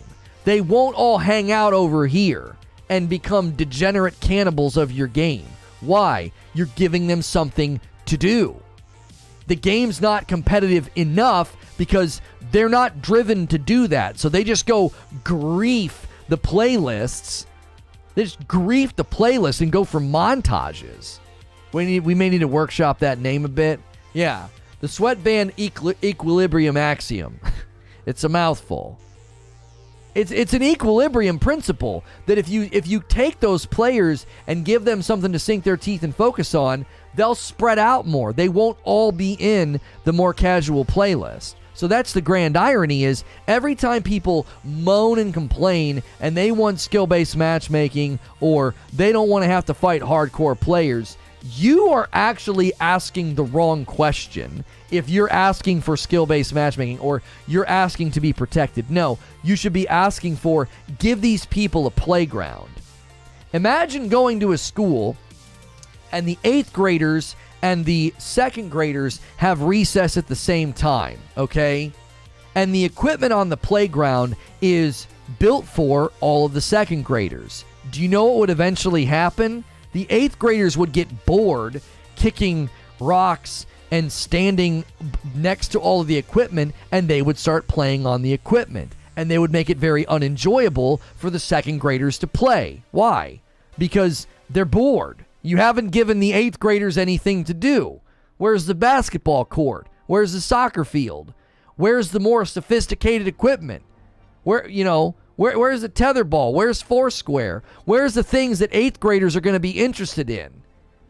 You don't have that? You have all these rinky-dinky little kid toys and little kid pieces of equipment? Well, the 8th graders are going to get bored because they got to be out there for an hour, and they're going to go over to all the equipment, and they're going to ruin the fun of the 2nd graders. But you know what would happen if you gave those 8th graders all those things to do? The equilibrium. Yeah, you might have a couple knuckleheads playing on the seesaws or getting on the monkey bars and acting dumb, but most of the 8th graders would go over to the more sophisticated equipment or the more age-appropriate equipment. Do you understand the analogy? Like, when you have more hardcore players, more skilled players that play the game all the time, you give them nowhere to go, they're going to run everybody out of the game. They become degenerate cannibals. There's nothing left for them to do. All of a sudden, your playground equipment's getting broken because you got a bunch of bored 8th graders. So every time these debates come up, everyone attacks it from the wrong end. It's like, well, we need skill-based matchmaking, or, oh, we need to protect noobs. No, you don't. No, you don't. You need ranked and unranked. And Halo is the godfather of ranked and unranked with Halo 2. And to pretend that there's not a competitive streak in the game, I think is silly. And to pretend that that's the problem with Halo Infinite, I think is also silly. This game doesn't feel competitive enough. You still have melee desync. Still.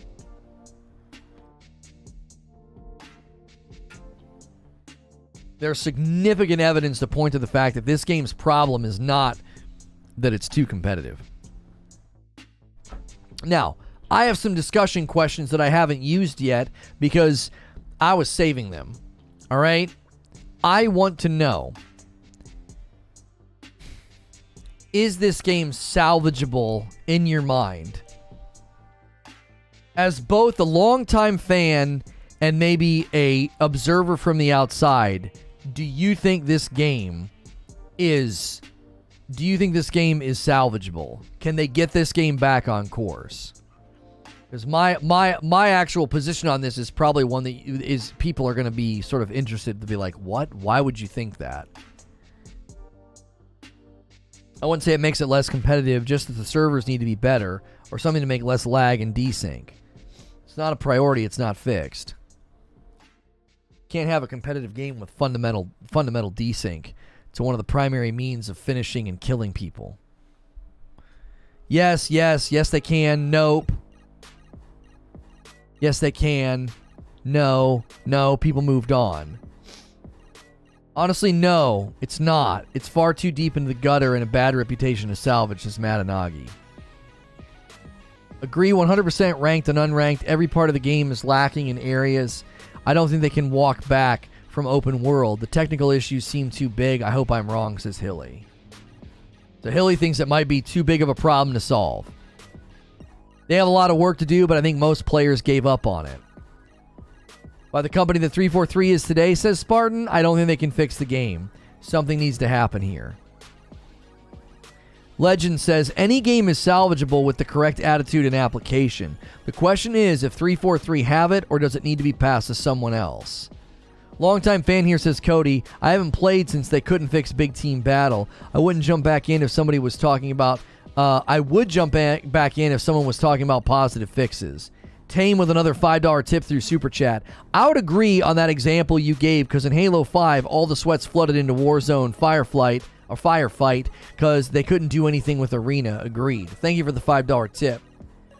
Could we get another gifted member run?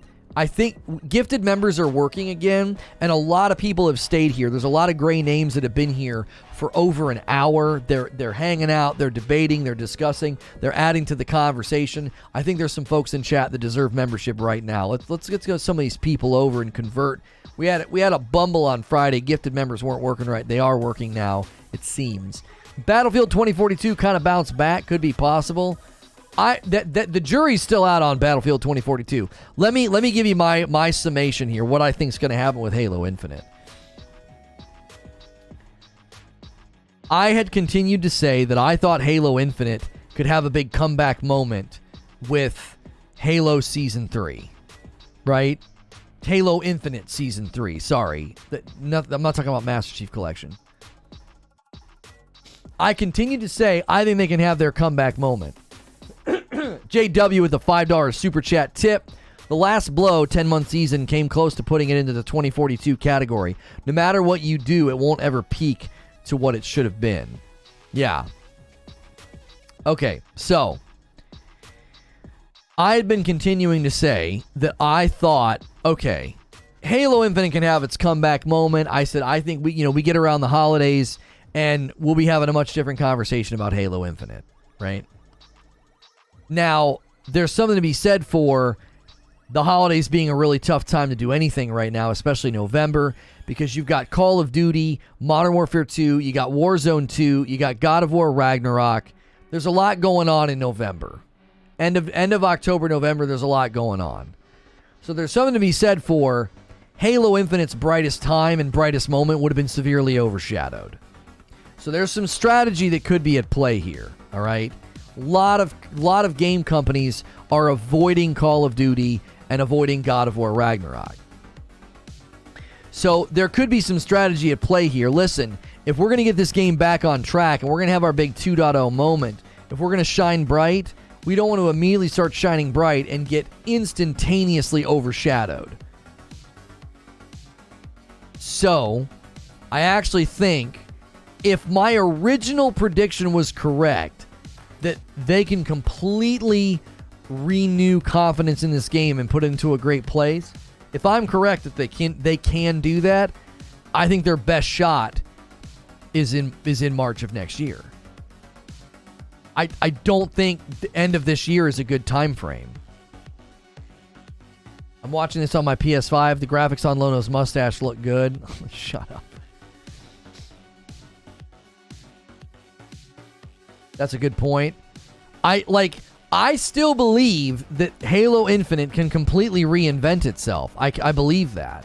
I believe they've got the people to do it. I think a restructuring is necessary. I think the game needs to be orbit around Joseph Staten and let him have the vision for the game. Get rid of Bonnie Ross. And I also think if the rumors are correct and Microsoft has done a hiring freeze, then that's not going to work. That's not going to work. Certain affinity plus Battle Royale plus Halo equals a lifeline for getting new players. Yeah, we're also forgetting that they seemingly have plans for some Halo Battle Royale. Give people time to get burned on Call of Duty Modern Warfare 2. Right. The dude in the video said he was targeting end of 2023 to get his live service vision. It's not going to be fixed in March. Even a rudder has to turn slowly, though. So that could be the beginning of them turning the rudder. Right? 10 more years of Infinite would be a slow death, says Ghostface. I think March is the beginning of the rudder turn. I think they were going to turn the rudder in November, and they decided against it. I think they were like, we're going to get creamed. We're going to get absolutely creamed.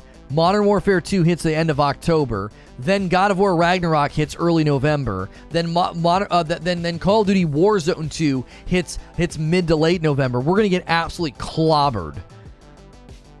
If we're going to do this, if we're going to make all these changes and fix all these things, why don't we give ourselves a little bit more time and strategically avoid a terrible month? Let's just get out of there. They need to do something before time runs out, says Bradley. The lack of everything is abysmal. I didn't even get Season 2 because I was already so burnt on Season 1. Anything coming out in December? Callisto Protocol, and I think one other title that I keep forgetting. Guys, if you're just tuning in for the latest Halo Infinite news, we've been covering the news about Halo Co-op and the Halo Infinite Season 3 delay, what it means for the title. I'm actually arguing right now that I think that season delay to March is going to serve them very well. Yeah, High on Life is also in December. Thank you. The question is, says Corey, what does a revamp of Halo look like in a world where Fortnite, Apex, and Warzone already have 90% of the player base?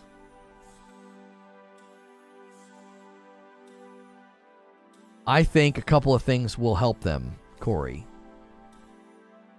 Number one, I think if they do launch a Battle Royale, I think curiosity will be enough to fill the funnel, at least initially. I think big YouTubers and big streamers will play it and show it off. So if it's good, it'll give them a fighting chance.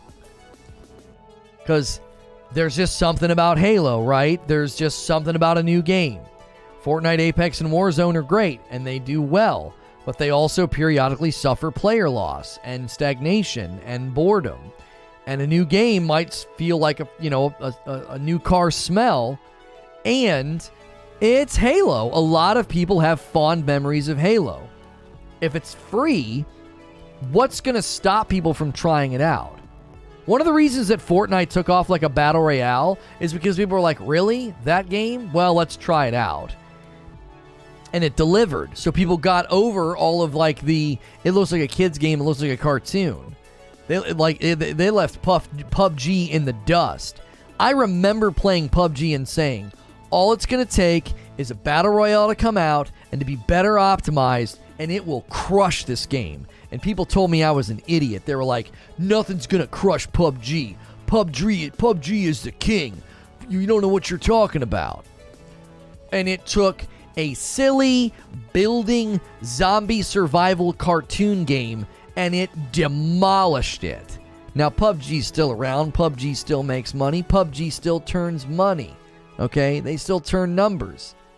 But they ain't pulling Fortnite's numbers. Now PUBG Mobile might. But Fortnite took over.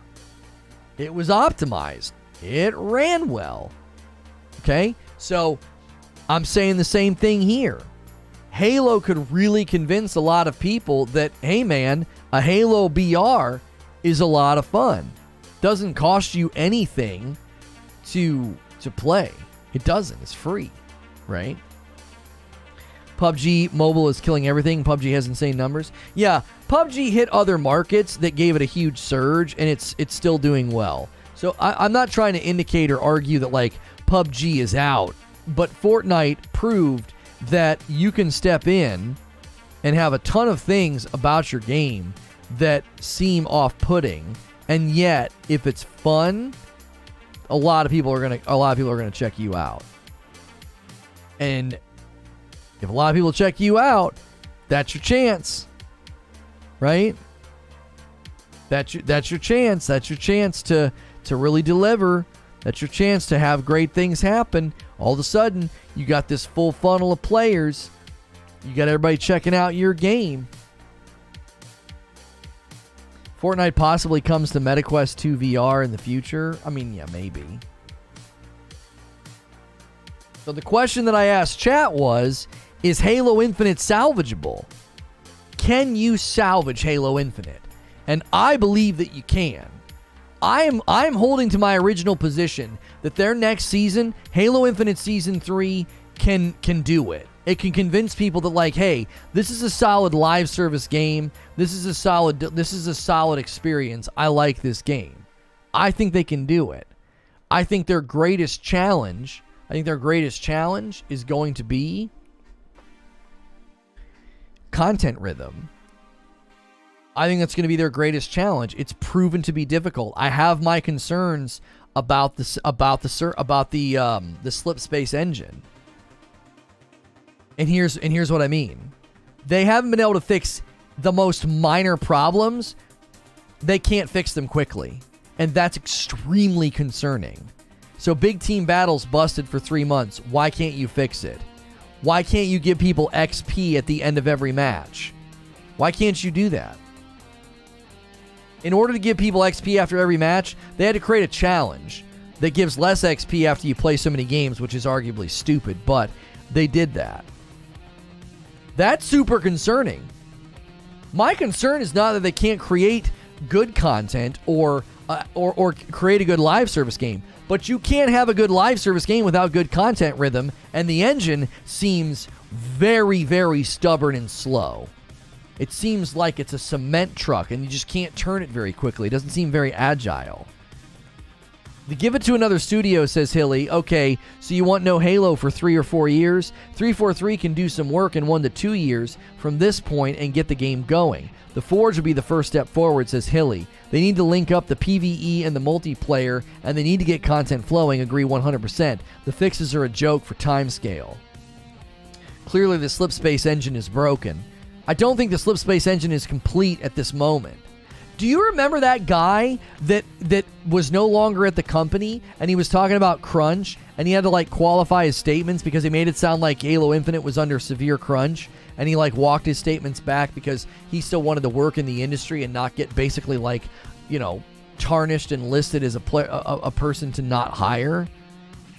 And so he walks his statements back, but he said that when they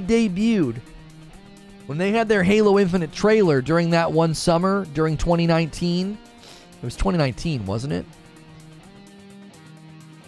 Or was it 2020? When did they debut that footage? It was so freaking embarrassing. I think it was 2020, actually.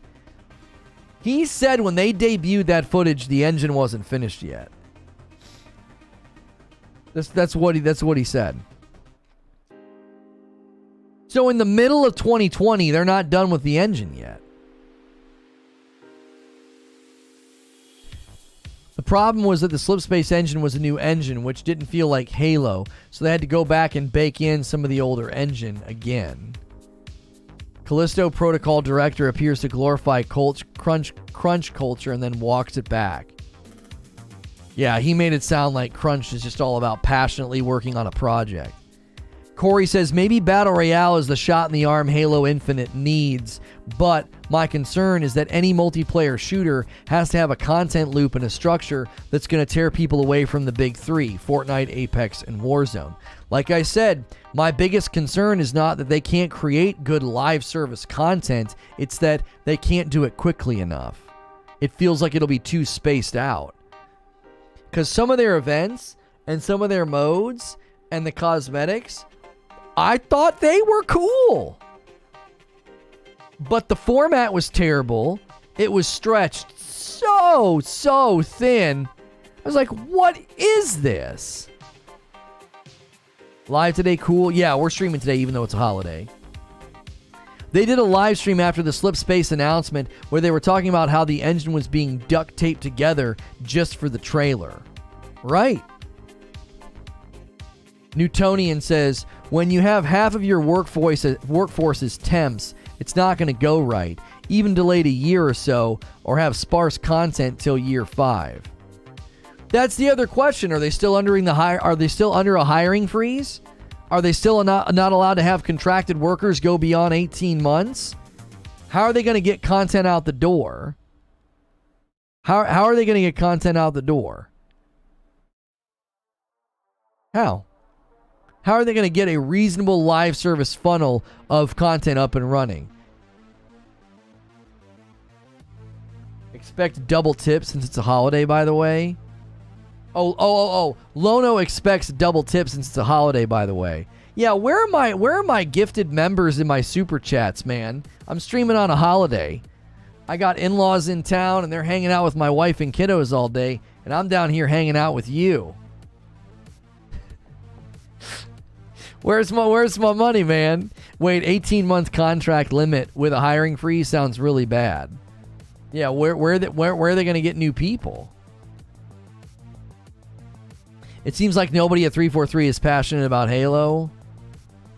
I don't know how you could be passionate about a project when we heard that half the staff was walking out the door every 18 months. Right? I'm coaching my daughter's soccer team. I'm an assistant coach, and one of the things we're struggling with is there's 2 or 3 girls that just don't care. They're either just there to have fun, and they have zero heart and zero aggression. They're just out on the field kind of standing there. At least one of them seems like maybe their parent is forcing them to do it, right? Now, that doesn't bring down the entire team's morale. It doesn't. But it'll start to. Okay? Now, I want you to imagine that... Thank you for the $2 tip through Super Chat. Happy Labor Day. Thank you. I want you to imagine that they feel that way because their best friend is no longer on the team. Let's just imagine. We got a little girl, and her name is... No one on the team has named this. I'm making this up. We have a girl named... Let's just say we have this girl, and her name's Lucy. And Lucy's very sad because her best friend's not on the team anymore. So she stands out on the field. Her shoulders are kind of slumped. She's not really motivated. She's just going through the motions. Okay? So... And then there's another girl on the field who a week later, her friend leaves the team too, and she experiences a similar morale dip.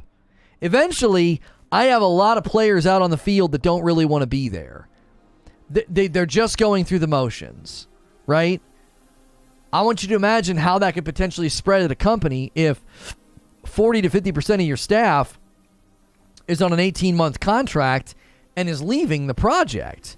Every year and a half, that person you had your lunch with, that person you started to, get into a vibe with in the office, with inside jokes and fun and comedic timing, and you've got your little things that you do, you've got your workflow, and then they're gone. And now you got somebody new that comes in, you don't know who they are, they don't like Battlestar Galactica, so you can't talk about that over lunch, and you're like, man, just isn't working here, just doesn't feel the same anymore. Hilly says, I think the open world sent them down a rabbit hole. The missions play the same as any other Halo, but the game wasn't finished at launched, and it launched in the engine. You can't expect people to deliver a live service Halo with your engine not being finished, a full reboot halfway through, and a launch date forced on you. My friend's boys were disallowed from playing on the same team after one brother literally put the goalie in a headlock and screamed at his brother to kick a goal.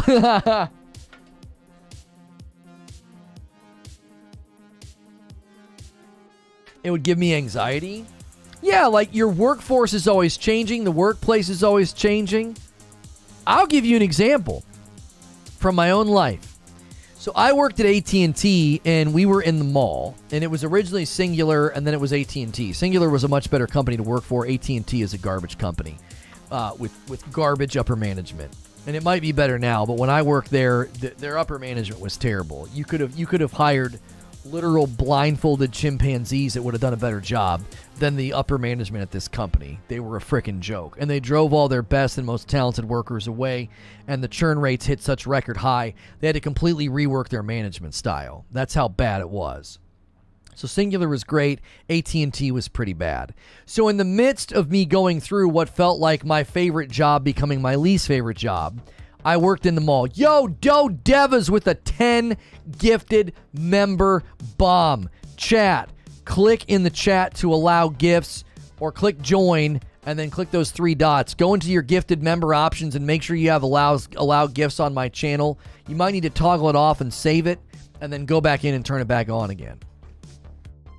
So in the midst of my job turning crummy, management being annoying, upper management being terrible, and I'm working in the mall, and we're at the back of the mall. So our foot traffic is like a third.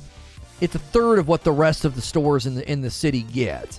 And they're constantly getting on us about like why we don't have as many activations and upgrades. And it's like, well, I don't know about you, but I can't fabricate human beings out of thin air. Nobody's coming in the dadgum door. It's a percentage game, you dum-dum. You know? If I'm only getting so many customers, I'm only going to get so many sales. Hey, look how fast those members are going. I love seeing this. This is what it's supposed to look like when somebody's as generous and as kind as Doe Devas. They're all gone, right? Gerwin, Howe, Frustrated Player, Rudy Taker, Gregory Parker, Bot Slow Bro, 2 Skeleton, Leo, Red, Thomas B. You guys all got memberships. Be sure to get into our members-only Discord. You will never miss out on our content if you're hanging out in our Discord. It's members only, and we always ping it when we do members-only content. You get an extra talk show every day as a member. And if enough people convert to Tier 2 memberships, if you convert up, it's like $10 more a month. You're going to get more content as a Tier 2 member very soon. We just need about 20 people to do it. Diaz says, I slept in, celebrating turning 37. Hope everyone's having a great day. Yo, happy birthday, Diaz. Could we get some more super chats and gifted members to celebrate Diaz's birthday? I mean, it goes to me, but he'll appreciate it. I'm kidding. Okay, so the point that I was making was working in that location in the mall sucked. It was terrible. We didn't make nearly as much money as the other people in the city, and we were good sales reps. And I loved going into work every day. Do you want to know why? I had amazing coworkers. It didn't matter who was on the schedule. There was like one guy that nobody liked, and everybody else liked each other. We had a blast. It was literally like going to work with your buddies every day, goofing off, coming up with little games. Like that word sneak game that Jimmy Fallon does. He stole that from us. We would write words on the back of cards, business cards. You'd have to grab the business cards off the countertop and weave them into your sales pitch because there was usually only one customer in the store at a time. So in the midst of it being the worst place to work, I loved working every day because of my coworkers. Now, what do you think happened when a couple of my coworkers quit or transferred stores? I didn't want to go into work anymore. I didn't want to be there. I was freaking bored out of my mind, which affected the work that I did. It affected how I treated the customers. 100% flowed out in my workflow. So what do you think happens when you do that over a 5-year period to a company? Every 18 months, you're just cycling people out. What do you think that does to morale? What do you think that does to work quality? What do you think that does to team cohesion and vision transfer and productivity? All of this is on Microsoft. All of this is on Microsoft. I bet the guy no one liked working there was Lono. Shut up, head killer. This is all on Microsoft, man. You can't have anything that makes going to work enjoyable. You can't have any of the creative juices flowing if that's constantly happening. Now, in the midst of all of this, I think it's crystal freaking clear that 343 has a leadership problem. I think Bonnie Ross needs to go. I think Joseph State needs to be in charge of the entire franchise. I think he needs to be franchise director. Make him franchise director. Remove the hiring freeze. Give them an injection of cash. And get this game back on course. Get this game back on course. Yo, Life Flows with a $5 tip through the super chat. He says, for the workflow. Literally, when you did that, Life Flows, I got the pop-up YouTube saying now would be a good time to insert ads. And I'm thinking to myself, no, it really wouldn't. We put ads on the past broadcast, not when I'm live. Not when I'm live. Bonnie needs to be vaulted.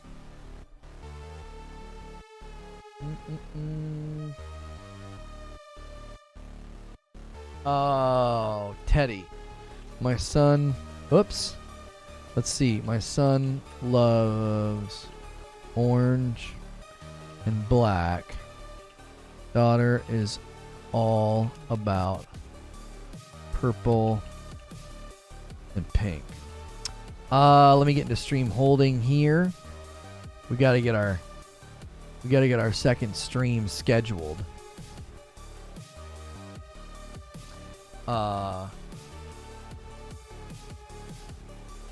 This one's gonna be a good one. It's gonna strike on some of the chords we've been striking on today. Is making your game, because a lot of people today, I think a lot of people think that like Halo needs to go back to its roots. Halo needs to, go back to its core, its core and how they originally made the game. And a lot of people are taking the same attitude with Assassin's Creed.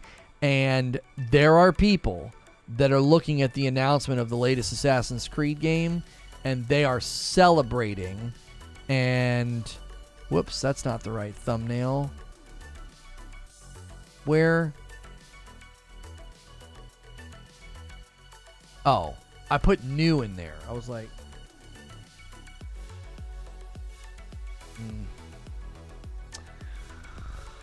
I'll just put us in Assassin's Creed generic. Yo, JW with the $5 tip says no ads, and then Tosi says add this YouTube. That's right. That's right. You guys know how to do it. You guys know how to do it.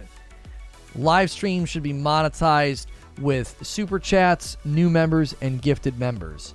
You know what I want to see? I want to see new members that aren't gifted. That's what I want to see. That's the single most encouraging thing to me, is when somebody's like, bro, I've been watching your content for a while. I dig it. It's good. I'm supporting. I'm jumping in. I'm getting committed. Getting involved. I'm going to get in the members only Discord. I'm going to be a deeper part of the community. Valhalla's the volume leader. Oh, yeah, I guess that's true. Gift yourself a membership, folks. Yeah, gift yourself one. It only costs $5. Yeah, that's what we should be doing. Yo, Dre Power's going to jump back in and get an updated badge. Thank you so much for doing that, Dre Power. I appreciate that so much. All right, we'll put it in the Valhalla category. That's fine. Put it in the Valhalla category. Do you guys think that Halo Infinite went too far out of bounds and needs to go back to basics? Hilly thinks that one of the leading causes of problems is the fact that they went open world. How's your day? I'm good, R-Dove. How are you? Bonnie has worked on Mass Effect, Psychonauts, Gears of War, so might not be the scapegoat people think she is. but her commentary and direction and her input on this project seems to be a significant problem. Like, Ryan Wilson is a great director, but was he a good choice for the middle Star Wars movie? I don't think so.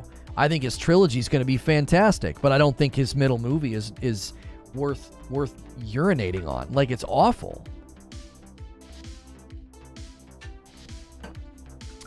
Corey says, I think that Halo needs a long, indefinite break. Let 343 work on something else, and after some time, bring back Halo without the stigma. She worked on all those other games, founder and head of 343 Industries. Yeah, are you sure that she worked on all those things, Hilly? She's the founder of 343. Let me go to her wiki. Ross described her early career as working as co-development and publishing projects. She worked on games like Zoo Tycoon, Fusion Frenzy, Jade Empire, Mass Effect, Psychonauts, Gears of War, Alan Wake, and Crackdown in roles such as lead or executive producer and studio head. Yeah, according to her Wikipedia, she has worked on those projects as either a lead or executive producer. So maybe she'd be better in a more minimized role. She's as founder and head of 343, she might not be a good fit for that. Put her in a producing role. You know, put her in a different role. Almost like there's bigger issues. Almost like there's issues that go up the chain farther than Bonnie Ross. Creature says, I think it's both. They went too far out of bounds, and battle royales have just killed arenas. Yeah, do you guys think that? That was going to be our headline, and I didn't want to go with it because I thought it was going to distract too much from the main meat of the content, which is people want 343 to be fired. That's the headline, right? Do you guys agree with this? Creature and I were saying this the other day. Even Splitgate seems to be potentially going back to the drawing board. Like, we don't know what this next Splitgate game comes out, like what it's going to look like. It could be completely different. All they said was that it's going to have portals. We don't know if it's going to be in a tight arena shooter again. So do you think battle royales have just made it impossible for arenas to get off the ground? Like, do you think that that's a possibility, that this could be Halo's time to get out from underneath the constraints of an arena? Are arena shooters a problem?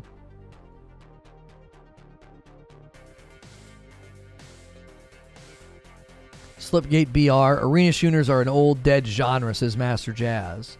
The stupid Project Tananka, or thought it was Tonka, or Tunkin, whatever, has taken so much resources away from the main game. I thought a different company was working on that, though. How could you say that?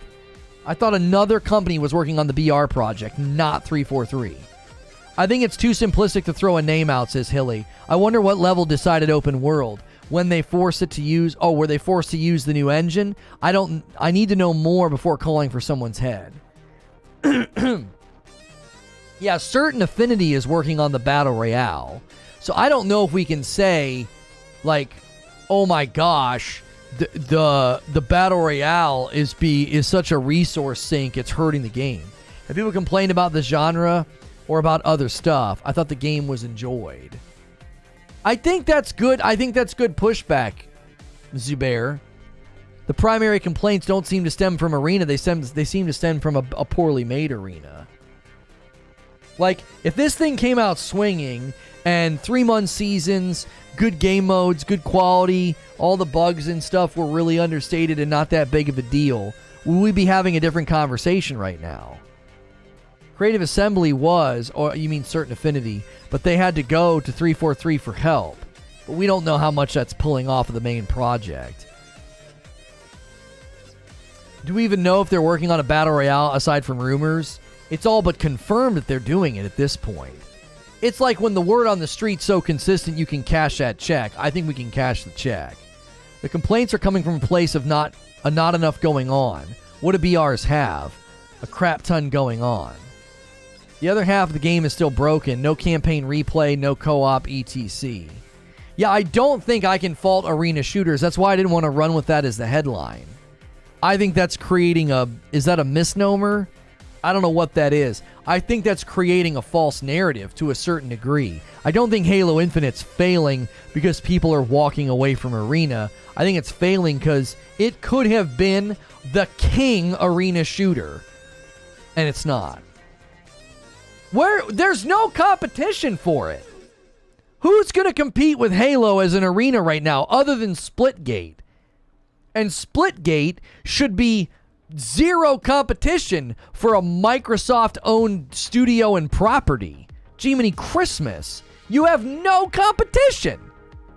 Like, if you want to step out and become a Battle Royale, you're competing with the likes of Fortnite, Apex, Call of Duty Warzone. You're competing with PUBG, because PUBG's still around and still kicking and still pulling numbers. So, like, you're competing with the big dogs. So anybody who launches a successful BR deserves a massive pat on the back. You launched into a dead genre. No one's making little arena shooters anymore. Even the games that are built in small arenas are not really classified as arena shooters. Like Valorant is very symmetrical arena design, but it's not. It's an econ strategy based shooter like CS:GO. Like Rainbow Six Siege, yes, is built in small arenas, but it wouldn't be classified as an arena shooter. You have no competition. They should be the king right now.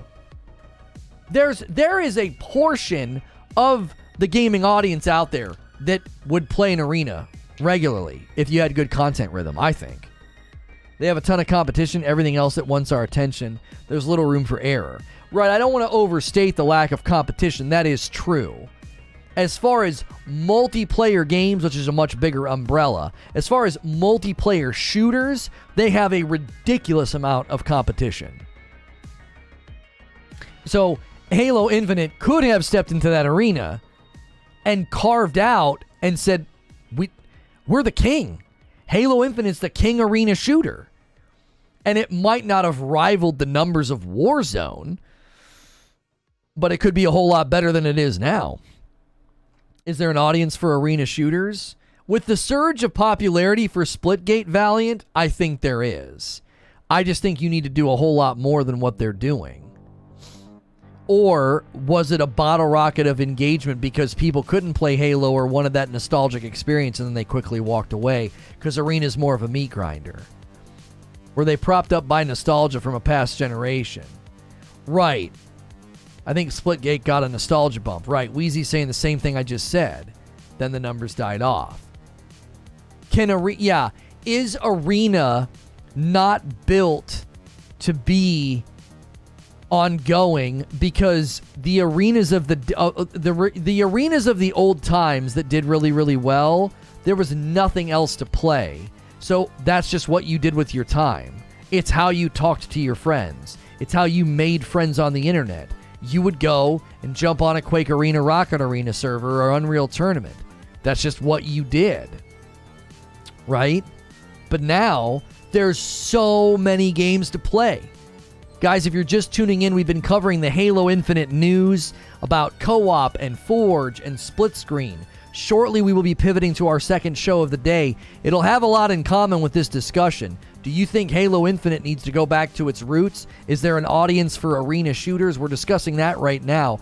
That's related to our second show about Assassin's Creed, so be sure to stick around for that. If you've enjoyed today's show, smash that like button and hit subscribe so you don't miss our content. We just hit 400 likes, and we're heading towards another subscriber milestone. So thank you to everybody who has hit subscribe.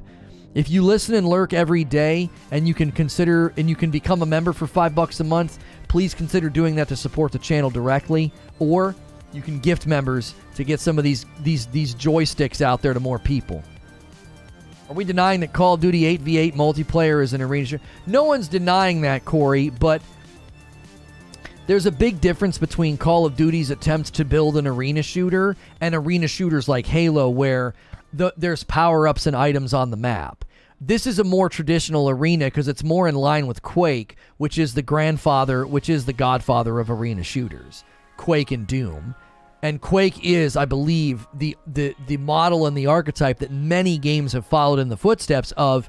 It's a tight, small map, verticality, and then you got refreshed items on the map which is what led to the popularity of the Rocket Arena mod in Quake 3, because you started with all the weapons. It was round-based. If you died, you were out for that round. You had a certain amount of armor and weaponry, because it was more about map control and strategy than just somebody getting quad damage and then just running the entire map.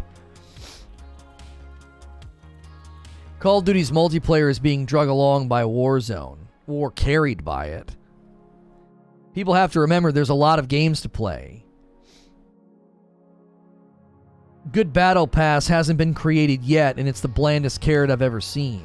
If you aren't sticking people and growing and going to move on fast. Oh yeah, okay, yeah, if you're not sticking, people are going to move on fast. Right. Yeah, and rocket jumping, that's right. Halo needs to go back to what made people play Combat Evolved multiplayer, fun, casual party-style gameplay. If they want to be an esport, they have to go off of the regular sandbox, not the MLG one. Here's the thing, Raikou. I think it's both and. I think if you ask for just what you just asked for, you'll lopside the game. Just like if the competitive guys ask for everything to be esports driven, you will lopside the game. I think you need both. You need the fun, party, casual funnel, get tons of people in and they're having fun and they're having a good time. Then you start to get more loyal, more hardcore, more committed players. They naturally go up, and then they want to do things like go into a ranking system, maybe enter a pop-up tournament and play more competitively. Both things can exist, and probably exist better if there's that symbiotic relationship. I think you need both. Can a game do both? I think historically Halo did both in Halo 2. I think you can. I think Halo 2 and 3 are proof of this. Yeah, if you don't do both, you end up with Fall Guys and Fortnite. Yeah. Like a lopsided game that feels sweaty but shouldn't be. Like, I'm not playing Fall Guys anymore. I completed my Battle Pass. And you know what happened with my kiddos? They lost interest in Fall Guys for the same dadgum reason. It's just too sweaty. They got a little bit better, and they got a couple wins under their belt, and then it just started becoming an unfun slog. It wasn't a fun throwaway party game anymore. The esports guys have been doing that since Halo 5, when they made the game Day 1 esports catered. 343 has gone so far esports, they've let the casual scene behind. You are demonstrably wrong. I can prove you wrong. It's real easy. Esports guys have not ruined this game. Because if the esports guys would have had their way, I guarantee you they would have gone with the more passive radar. Because that's more nuanced and far more built around strategic decision making. Masterclass, hope you're well. Been away a long time working, but now remotely I can work and lurk. Yo, welcome back, Masterclass. Their decision on radar absolutely was not driven by the esports guys. Now, I'll give you this. There were some things that the esports guys pushed for that they got, like the jump tricks that they patched, and then they reversed the decision. That 100% was esports driven. But there's been a lot of decisions made about Halo Infinite's multiplayer that has had nothing to do with esports. It's a both-and situation. I'm not wrong. Go back to Halo 5. They got the weapons nerfed to appease them. You're not part of the community and not seeing what's been happening. So I have been covering Halo Infinite since its launch, tuned into the news, the updates, the blogs, the videos, the community response. I've not been doing that. I've not been tuned into the choices that they've made, the patches, the vision transfer, the vision casting, the blogs from Halo Waypoint. I've not been doing that. I just woke up today and decided to cover the game for the first time. So I wasn't covering the game back in Halo 5, so you're going to invalidate what I'm saying? Come on. It's not just the esports guys' input. It's both. Yo, Masterclass jumping in as a brand new member. Thank you for doing that. That's our first new member of the day that wasn't gifted. I appreciate that very much. Be sure to get into the members-only Discord. Mangler and Melee got nerfed, and it was globally meaning it affected the campaign side. Yeah, but that needed to happen. Even if you weren't an esports guy, the Mangler thing was jacked up. It was jacked up. You can't say it wasn't jacked up. Shoot once Melee and kill somebody. You can't have a weapon with the time to kill that is so disproportionately faster than everything else in the weapon pool. That's dumb. That's bad game balance, and you know it. You've only been tuning into the news. You're not part of the community who's been fighting against the esports bull that's been affecting the game. you would see the casual side hated it. The game launched without SWAT and without Team Slayer. And every event they do is casual and party mode centric. I don't see it. I don't see it being that lopsided. I think both sides of the game are potentially fighting for what they want. Both sides of the game are fighting for what they want, not just the esports guys. And to a certain degree, the casual guys have gotten quite a bit. There isn't a good ranking and unranked system. All of the events seem very silly and chintzy and very party mode oriented. Fiesta mode's the most commonly used event. Game mode for the events. Every game hates the pros. Like, watch them they're the blame for everything. Look at any game with a pro side. The Mangler is fine. Don't get into close quarters combat if you don't want to get meleeed. That's your level of response to a gun and a melee combination that was disproportionately faster than all other time to kill in the game, like absurd fast. They did fix the commando handling. It no longer handles like a teen on prom night, so credit on that. Your summary of the Mangler problem just shows your bias. You were crushing it and you got mad they nerfed it, and then you want to blame the pros. I can't run around the corner and hip fire melee spam somebody to death, which is the most minor form of skill expression ever in an arena shooter. Hip fire melee. Get the frick out of here. You crutched it and you're mad they nerfed it. Just own it. Murph Dog with 13 months. That's a big milestone. Hey, Lono, I missed part of the stream, but just want to give you a like and some support. I appreciate that, my man. The dev the other day said, our roots are in competitive community. Sorry, but Halo was meant to be a party game and the esports give zero care about the casual scene. You are completely not even giving any footing to what we talked about earlier, because maybe you weren't here. Homie, the second game that came out in Halo's life had a rank system. They are the godfathers of ranked and unranked and esports, but their roots are not in competitive. You are literally looking through one lens of the glasses, and you're getting a very fuzzy view of Halo. You cannot look at the history of Halo and be like, no, their roots are not in competitive community. Are you freaking kidding me? Their second game it's hailed as one of the best ranking system ever. Every time we bring up skill-based matchmaking, people are like, ranking system from Halo 2 was the best. They have their roots in the competitive scene in Forge and in the esports world. Get out of here.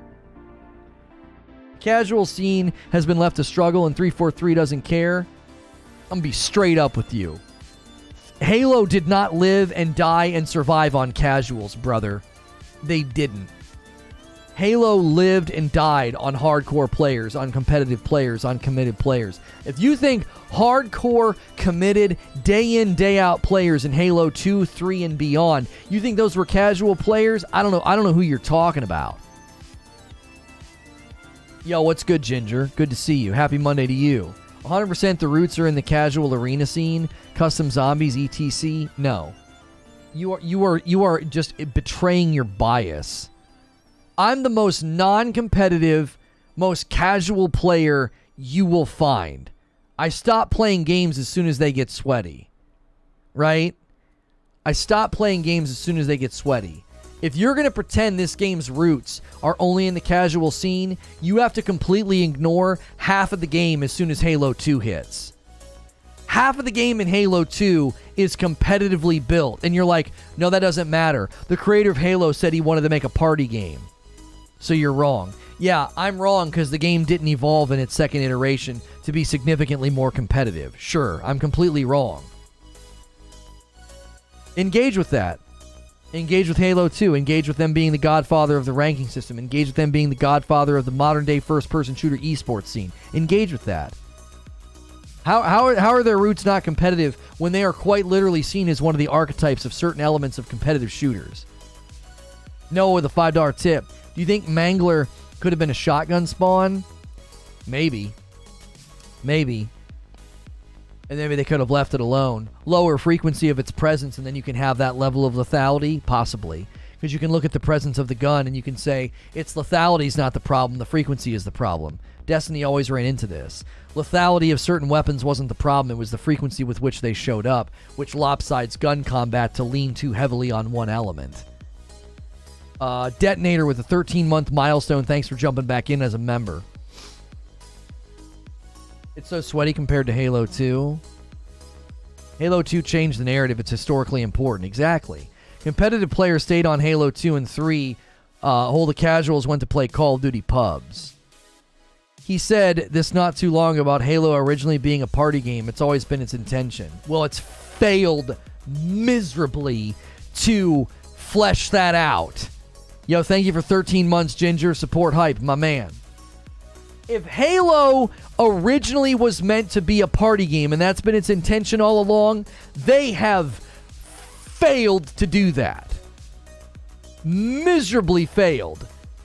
It's been a very, very competitive game since Halo 2. What in the actual frick? Who cares about that? Like, doe-eyed sentimentality. Like, sure. We originally wanted this game to be a fun party game. Cool. Did they succeed in doing that? Are you saying they've been successful in having a super casual party game? Really?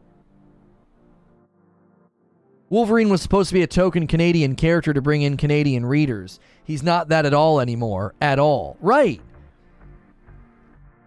Halo 2 and 3 were good as competitive games and good party games. Right. I'm pushing back on the juxtaposition. Like, it can be both, homie. It can be both a fun party game and competitive. You can't lop one side off.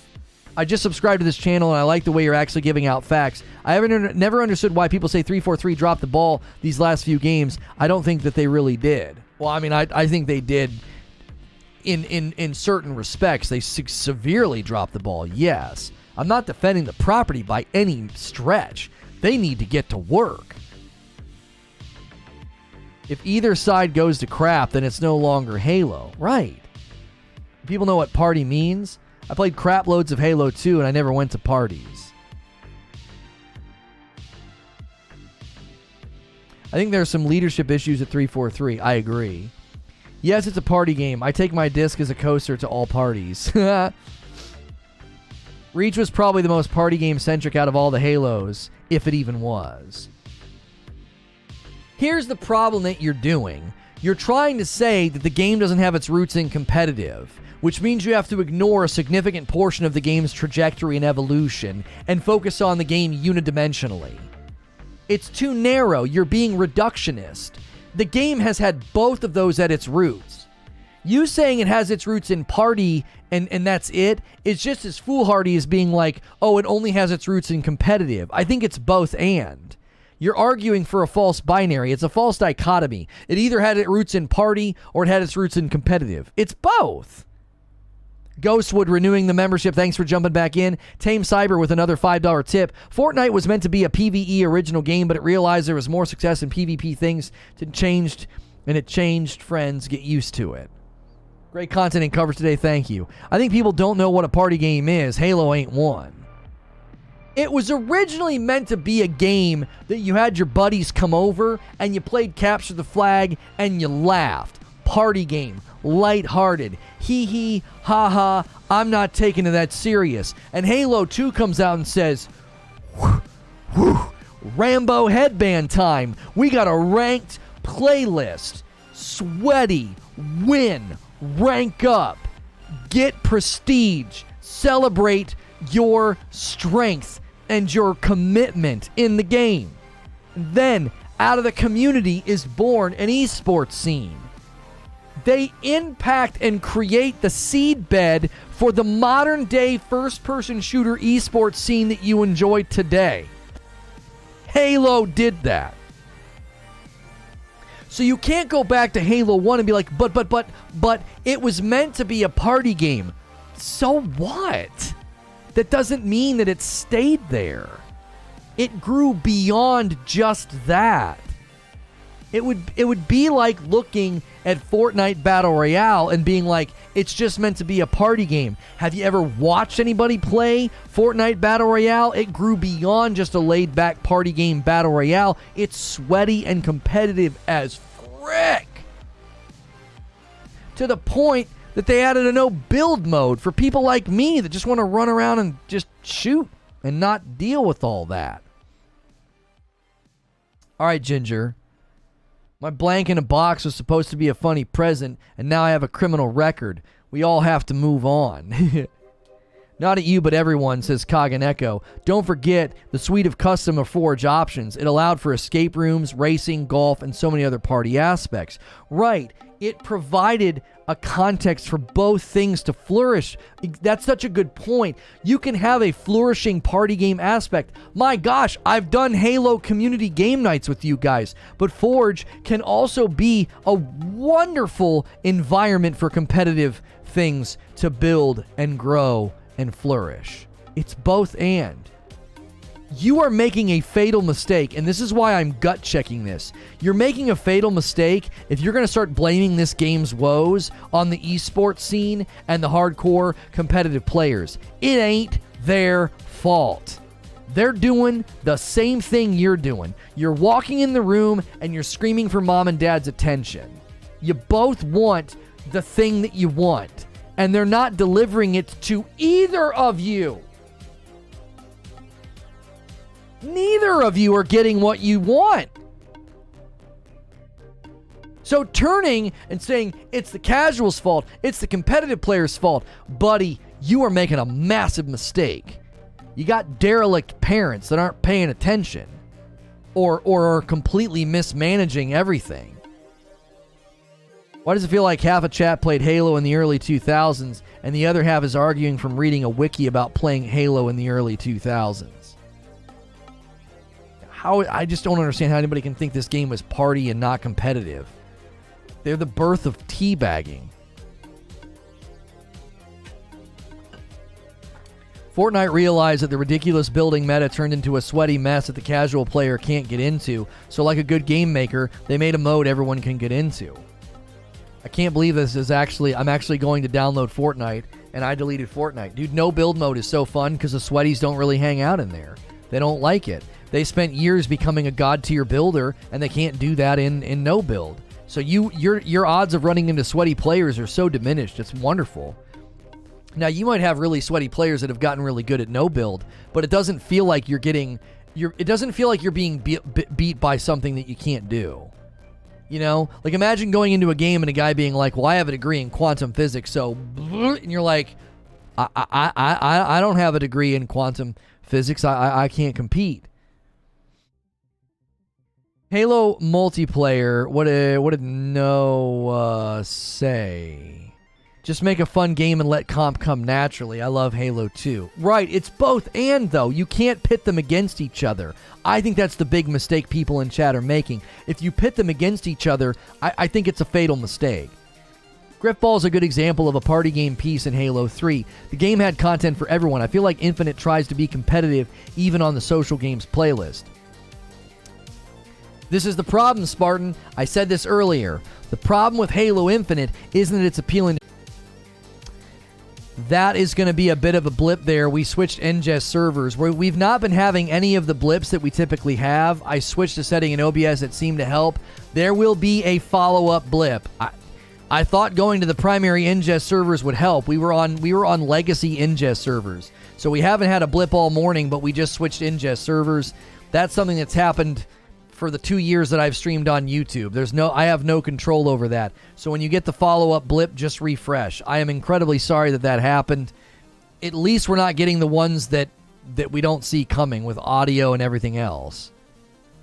The switching of ingest servers has been happening for 2 years.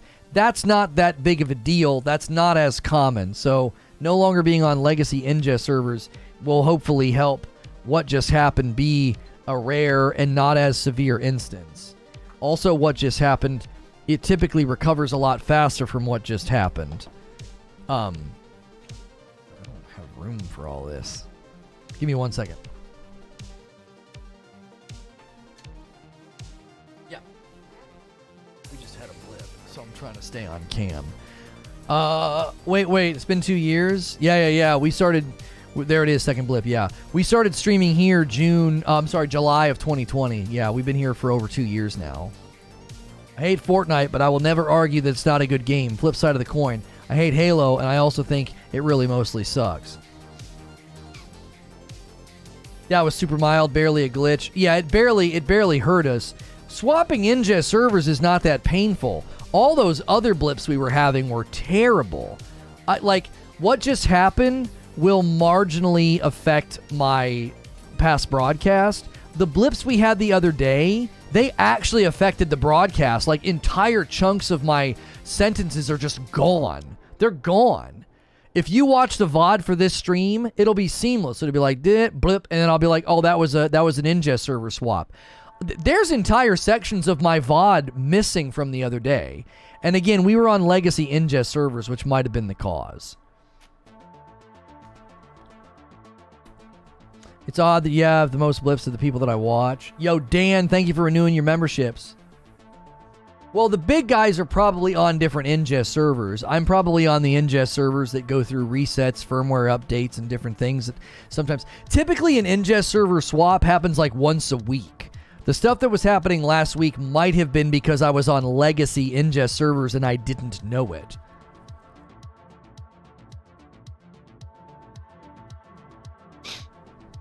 I will say, I don't know why people dislike open world Halo. It's not the first time. ODST was open world and it was just fine. Of course, it only had PvE multiplayer. I just want to say that Infinite was the second. I think there was a significant change from the Halo of old and the Halo Infinite big open world setting. Is it a channel size thing, like when smaller channels used to get reduced bit rates on purple? I think we're starting to hit more steady viewership thresholds, Valiant, that they're trying to periodically bump us to better ingest servers. I don't see everyone else having blips, but then I also don't watch anyone else for 6 hours a day. I'm back. Halo sucks nowadays. It's true. The game wasn't balanced from the start for competitive. It's a hot mess of fun and super high skill ceiling. Fundamentally, this is the problem with Halo, says Creature, not the pros. The game isn't complete in any way or fashion. Halo Infinite players are using a menu glitch to play split-screen co-op following its cancellation. Yeah, and apparently it runs fine, I guess. I don't know. Are they only able to do it on PC, would be my question. I guess that would be my question, is are they only doing it on PC? Game wasn't... Oh, I already read that.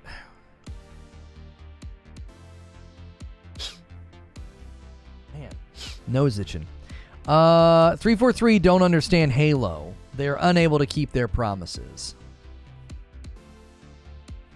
Only doing what on PC? Using the glitch to get into split screen. What's the next show? Assassin's Creed. I'm waiting for the bounce back because they just murdered us. That freaking ingest server hop absolutely freaking murdered us. We were in the 420s and we're already... We should bounce back. It's showing me like 320. I'm like, are you freaking kidding me? Just rob me of 100 viewers because you can't keep your ingest servers from blipping in the middle of the day. Funny enough, I kept saying stuff happens around noon and we were 5 minutes to noon when it happened. They made half the crap balancing it and then adjusting it to be fun and balanced. God bless PC players. If the developers won't give them what they want, they make it themselves. Oh, it was done on the Series X? I wonder if you can do it on the Series S and see how well it runs. I have my own theories about why split screen was scrapped, and I think it was the Series S, but everybody will accuse me of being a Microsoft hater if I trot out that theory. But I think they wanted Halo Infinite parity between the Series S and the X, and they couldn't give you split screen on the Series S. That's what I believe. Theory.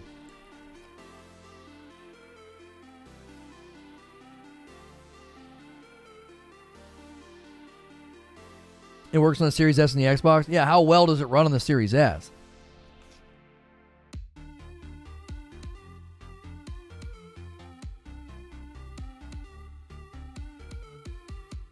Like, if it could be the Xbox One X. because they wanted Halo on all the Xboxes.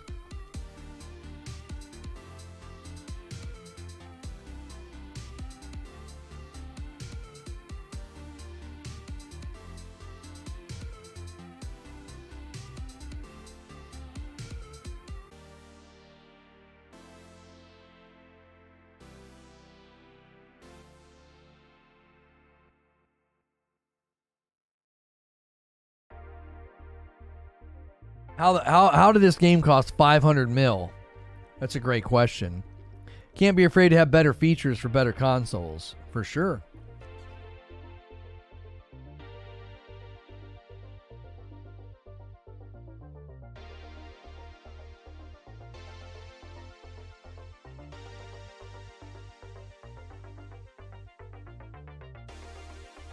There we go. We bounced back. Everybody that had to refresh, that was not a blip. I think I fixed our blips. That was just a server swap. That just happens.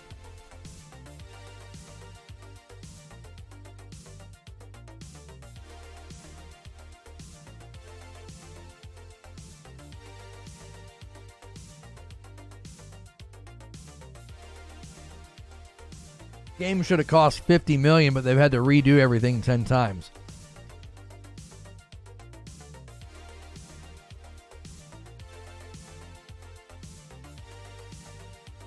In split screen, if not done well, it's basically running two instances of the game at the same time. If your engine can't run it, it's not possible. Moving forward, every Halo first-person title will have split screen, just confirmed by Bonnie Ross. That was in 2017. Yeah, I mean, that's a broken promise. I'm not being hyperbolic. They broke that promise.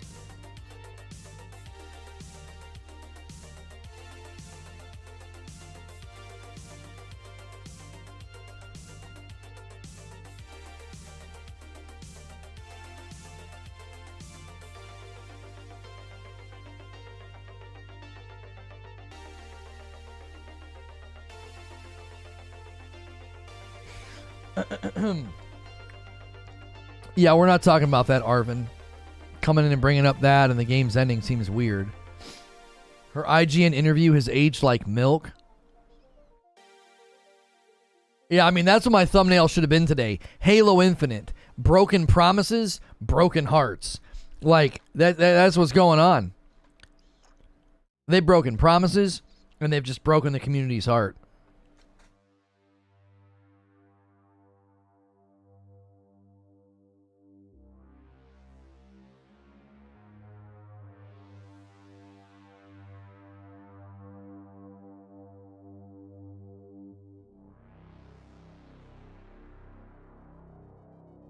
Zubair says, in a nutshell, my issue now is a total lack of credibility. I don't trust 343 to do what they say or will do to fix the mess that they made in the first place. Yeah, I said that earlier before you got here, Zubair. I was like, how do we know any of this is going to happen? How do we know any of this is going to happen? This is all just a new set of promises is all it is. It's just a new set of assurances.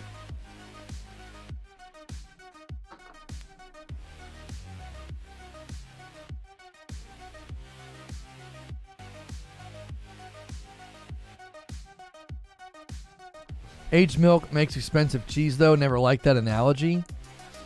Well, the analogy is compared to aging like wine. Right? Like, you age wine to make it taste better.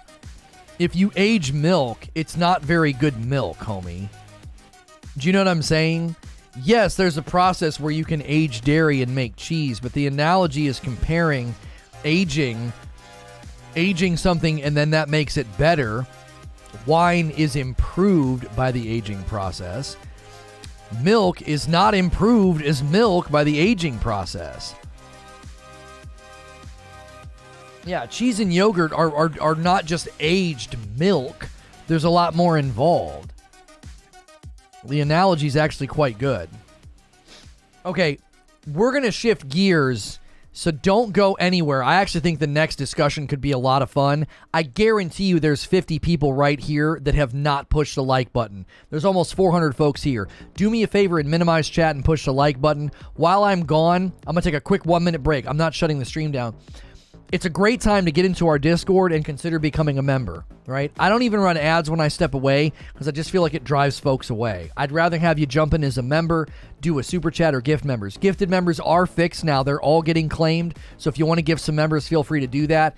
Now is a great time to do it. Later on is a great time to do it as well, right before we do a members only stream. You can grab the most loyal viewers to become a member. If you want a chance at getting a gifted member, then don't go anywhere. If you're like, I can't really afford one, well, then don't go anywhere. Stay here. The most loyal people get them, and we tend to do them near the end of streams where if you're still around, you're way more likely to get one, okay? Don't go anywhere. I'll be right back. The next stream is about all of the info on the next Assassin's Creed and why I'm actually worried, and I'll tell you why in the next show. Stick around. Quick break.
Okay.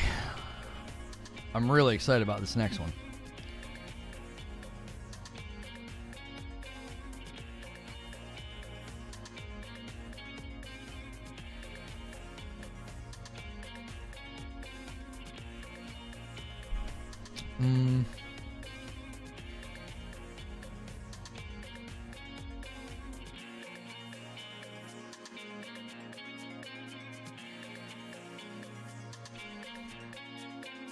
Bear, can you remind me in 20 minutes to take my meatballs out?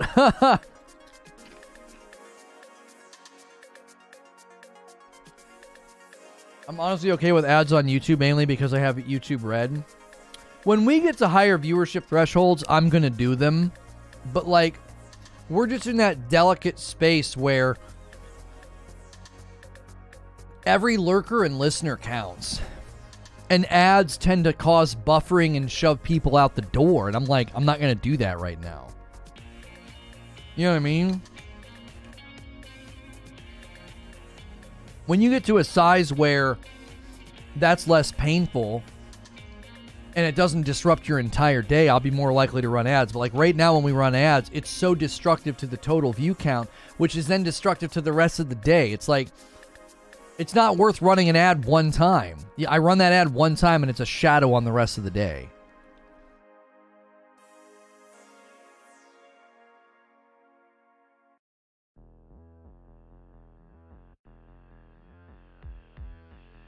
Yeah, our numbers are to a place where I want to do it.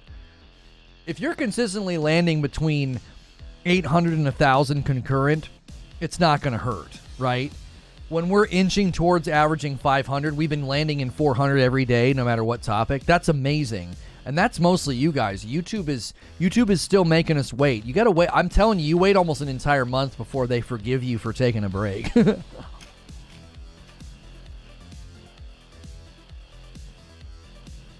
You don't get punished for ads. No, you don't get punished for ads. The algorithm doesn't know that you ran them.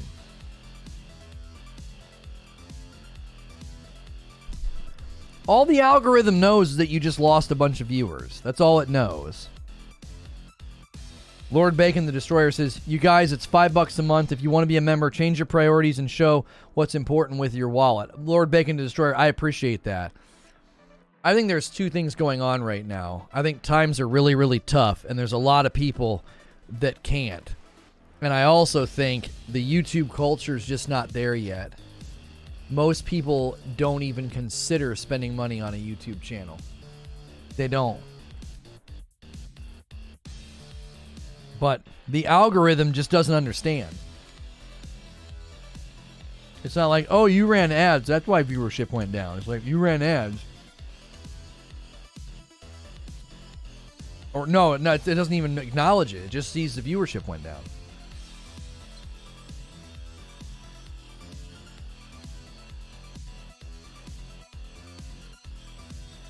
Yeah, Arvin, sponsors are great. Sponsors typically want you to upload a separate video.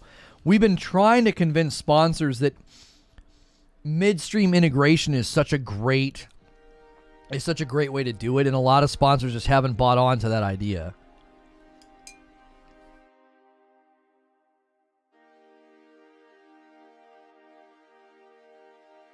Times are tough, says Hilly. I haven't received my PlayStation from UNICEF. That's right.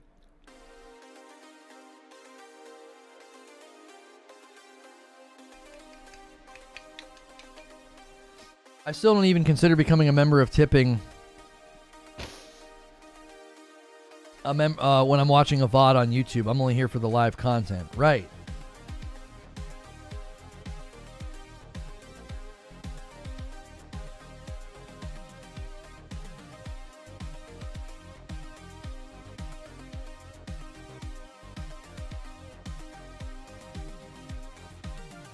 You would think that the programmers would be able to run a simple if statement of the algorithm to know you're running an ad. Homie, the algorithm still doesn't understand what to do with a live stream.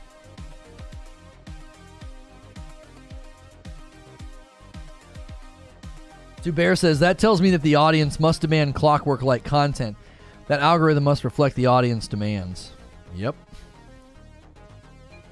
Constant. It never stops.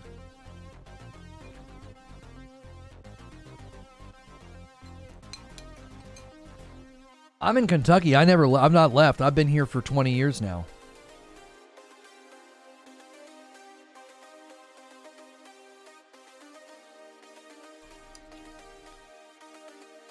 Hey, Talika, good to see you. Guys, I put it in the Discord last night. We almost never do this, okay? We almost never, ever do this. I'm always very hesitant to promote GoFundMes because the world we live in today, sometimes you just don't know if it's legitimate. Talika is one of our community members who's here all the time and super positive and is always bringing, I think, just a good vibe to chat. Her dad passed away, over the weekend, and we don't need to get into the details of whether or not it was sudden and all of that. That's not important. What's important is she's in a position where she's trying to travel and make arrangements, and I think her GoFundMe is incredibly modest. It's incredibly modest. She's asking for like $1,000 to help with travel expenses and funeral arrangements. If everybody gives it like the smallest amount you can, it'll add up really, really quick. So I never, ever do this. Case by case basis, I will sometimes throw a GoFundMe into the Discord or something like that. Because as a content creator, you will often get people hitting you up in your DMs like, hey, I need help. Please help me. This horrible thing happened. It's like, I don't know who you are, okay? So there's a link in chat. I led by example. There's a $100 anonymous one in there. That's me. I didn't want to have it show my name because I didn't know what name it was going to show because I used my PayPal. So I'm trying to lead by example and take care of one of our own. This is somebody who's here all the time and is super awesome. So help us take care of one of our community members. Again, it's such a modest and reasonable ask, right? If you can't give, you can't give. Yeah, I totally understand that. Exactly. But, you know, if somebody was doing funeral arrangements and had a GoFundMe for like 10 grand, I'd be like, what the frick going on here? But like, it's so modest and meager. Is there a way to donate here? I just put a GoFundMe link in the chat. I'll do it again.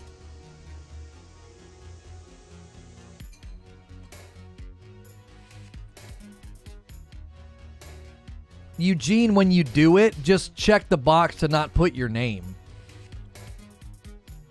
Just check the box to not show your name. I checked that box, so mine's on there as an anonymous.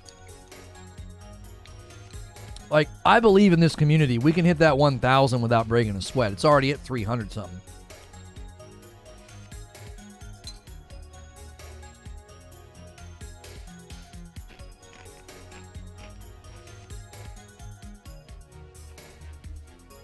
Like, listen, if you give money and you do it anonymously and you want to let her know, feel free to go into the Discord and say, hey, I did it anonymously. Here's the dollar amount. Do like an odd dollar amount or something. You know what I mean? If you're going to do 100, do like 103. So you can say, hey, that's me. That's mine. I did like, you know, do an odd dollar amount or a weird dollar amount so you can tell her, hey, that's me. I just wanted you to know I'm supporting you.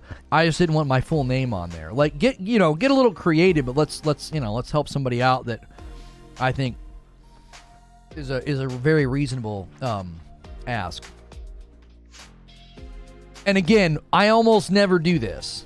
Okay? This is not something that I do. I don't throw up GoFundMes haphazardly.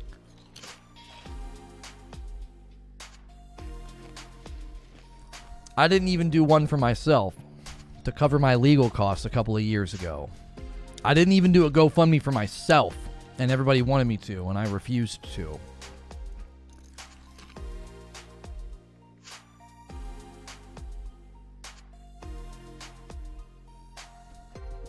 I did the very largest amount. Don't listen to anybody who says otherwise. Oh, I'm sorry. It's at 230. It's not at 330. I thought it was at 230. I'm sorry. I thought it was at 330. It's at 230.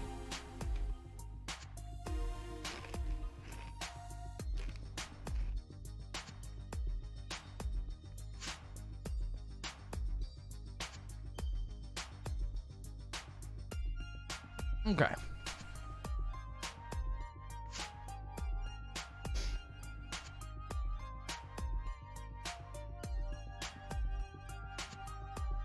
My brother-in-law was killed a month ago in a convention power plant in Colorado. His funeral cost us over $15,000. Jiminy Christmas. Yeah, this one they're clearly trying to keep costs way down. I mean, the details are in the GoFundMe. I'm not saying anything that's not viewable on the GoFundMe. She needs the money to travel and cremate him. Like, they're going super, super as inexpensive as possible, it sounds to me.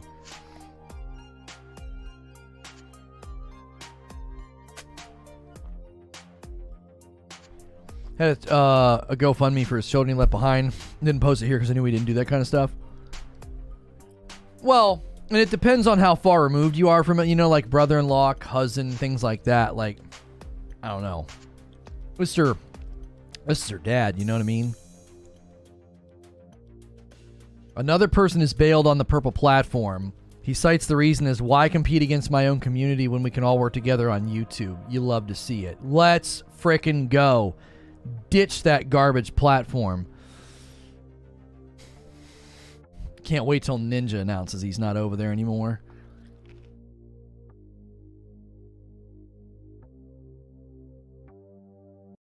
Uh-oh. We gotta go. We gotta go. I gotta keep this under 3 hours. What was in June?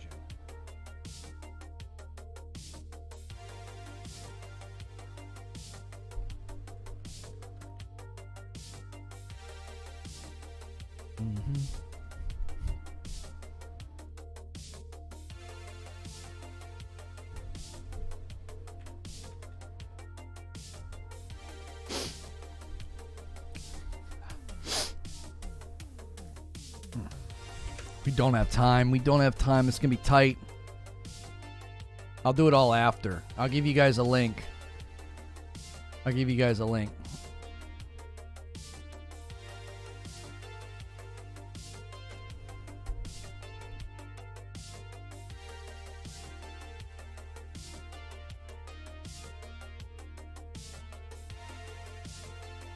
Assassin's Creed's got a new game, and it sounds like the new Assassin's Creed game will be a return to its roots. What does that mean for longtime fans of the franchise, people wanting to see RPG elements removed? I'm going to end the previous stream about Halo Infinite and bring everybody over. That way they can enjoy the brand new stream. And we are going to be breaking down all the info right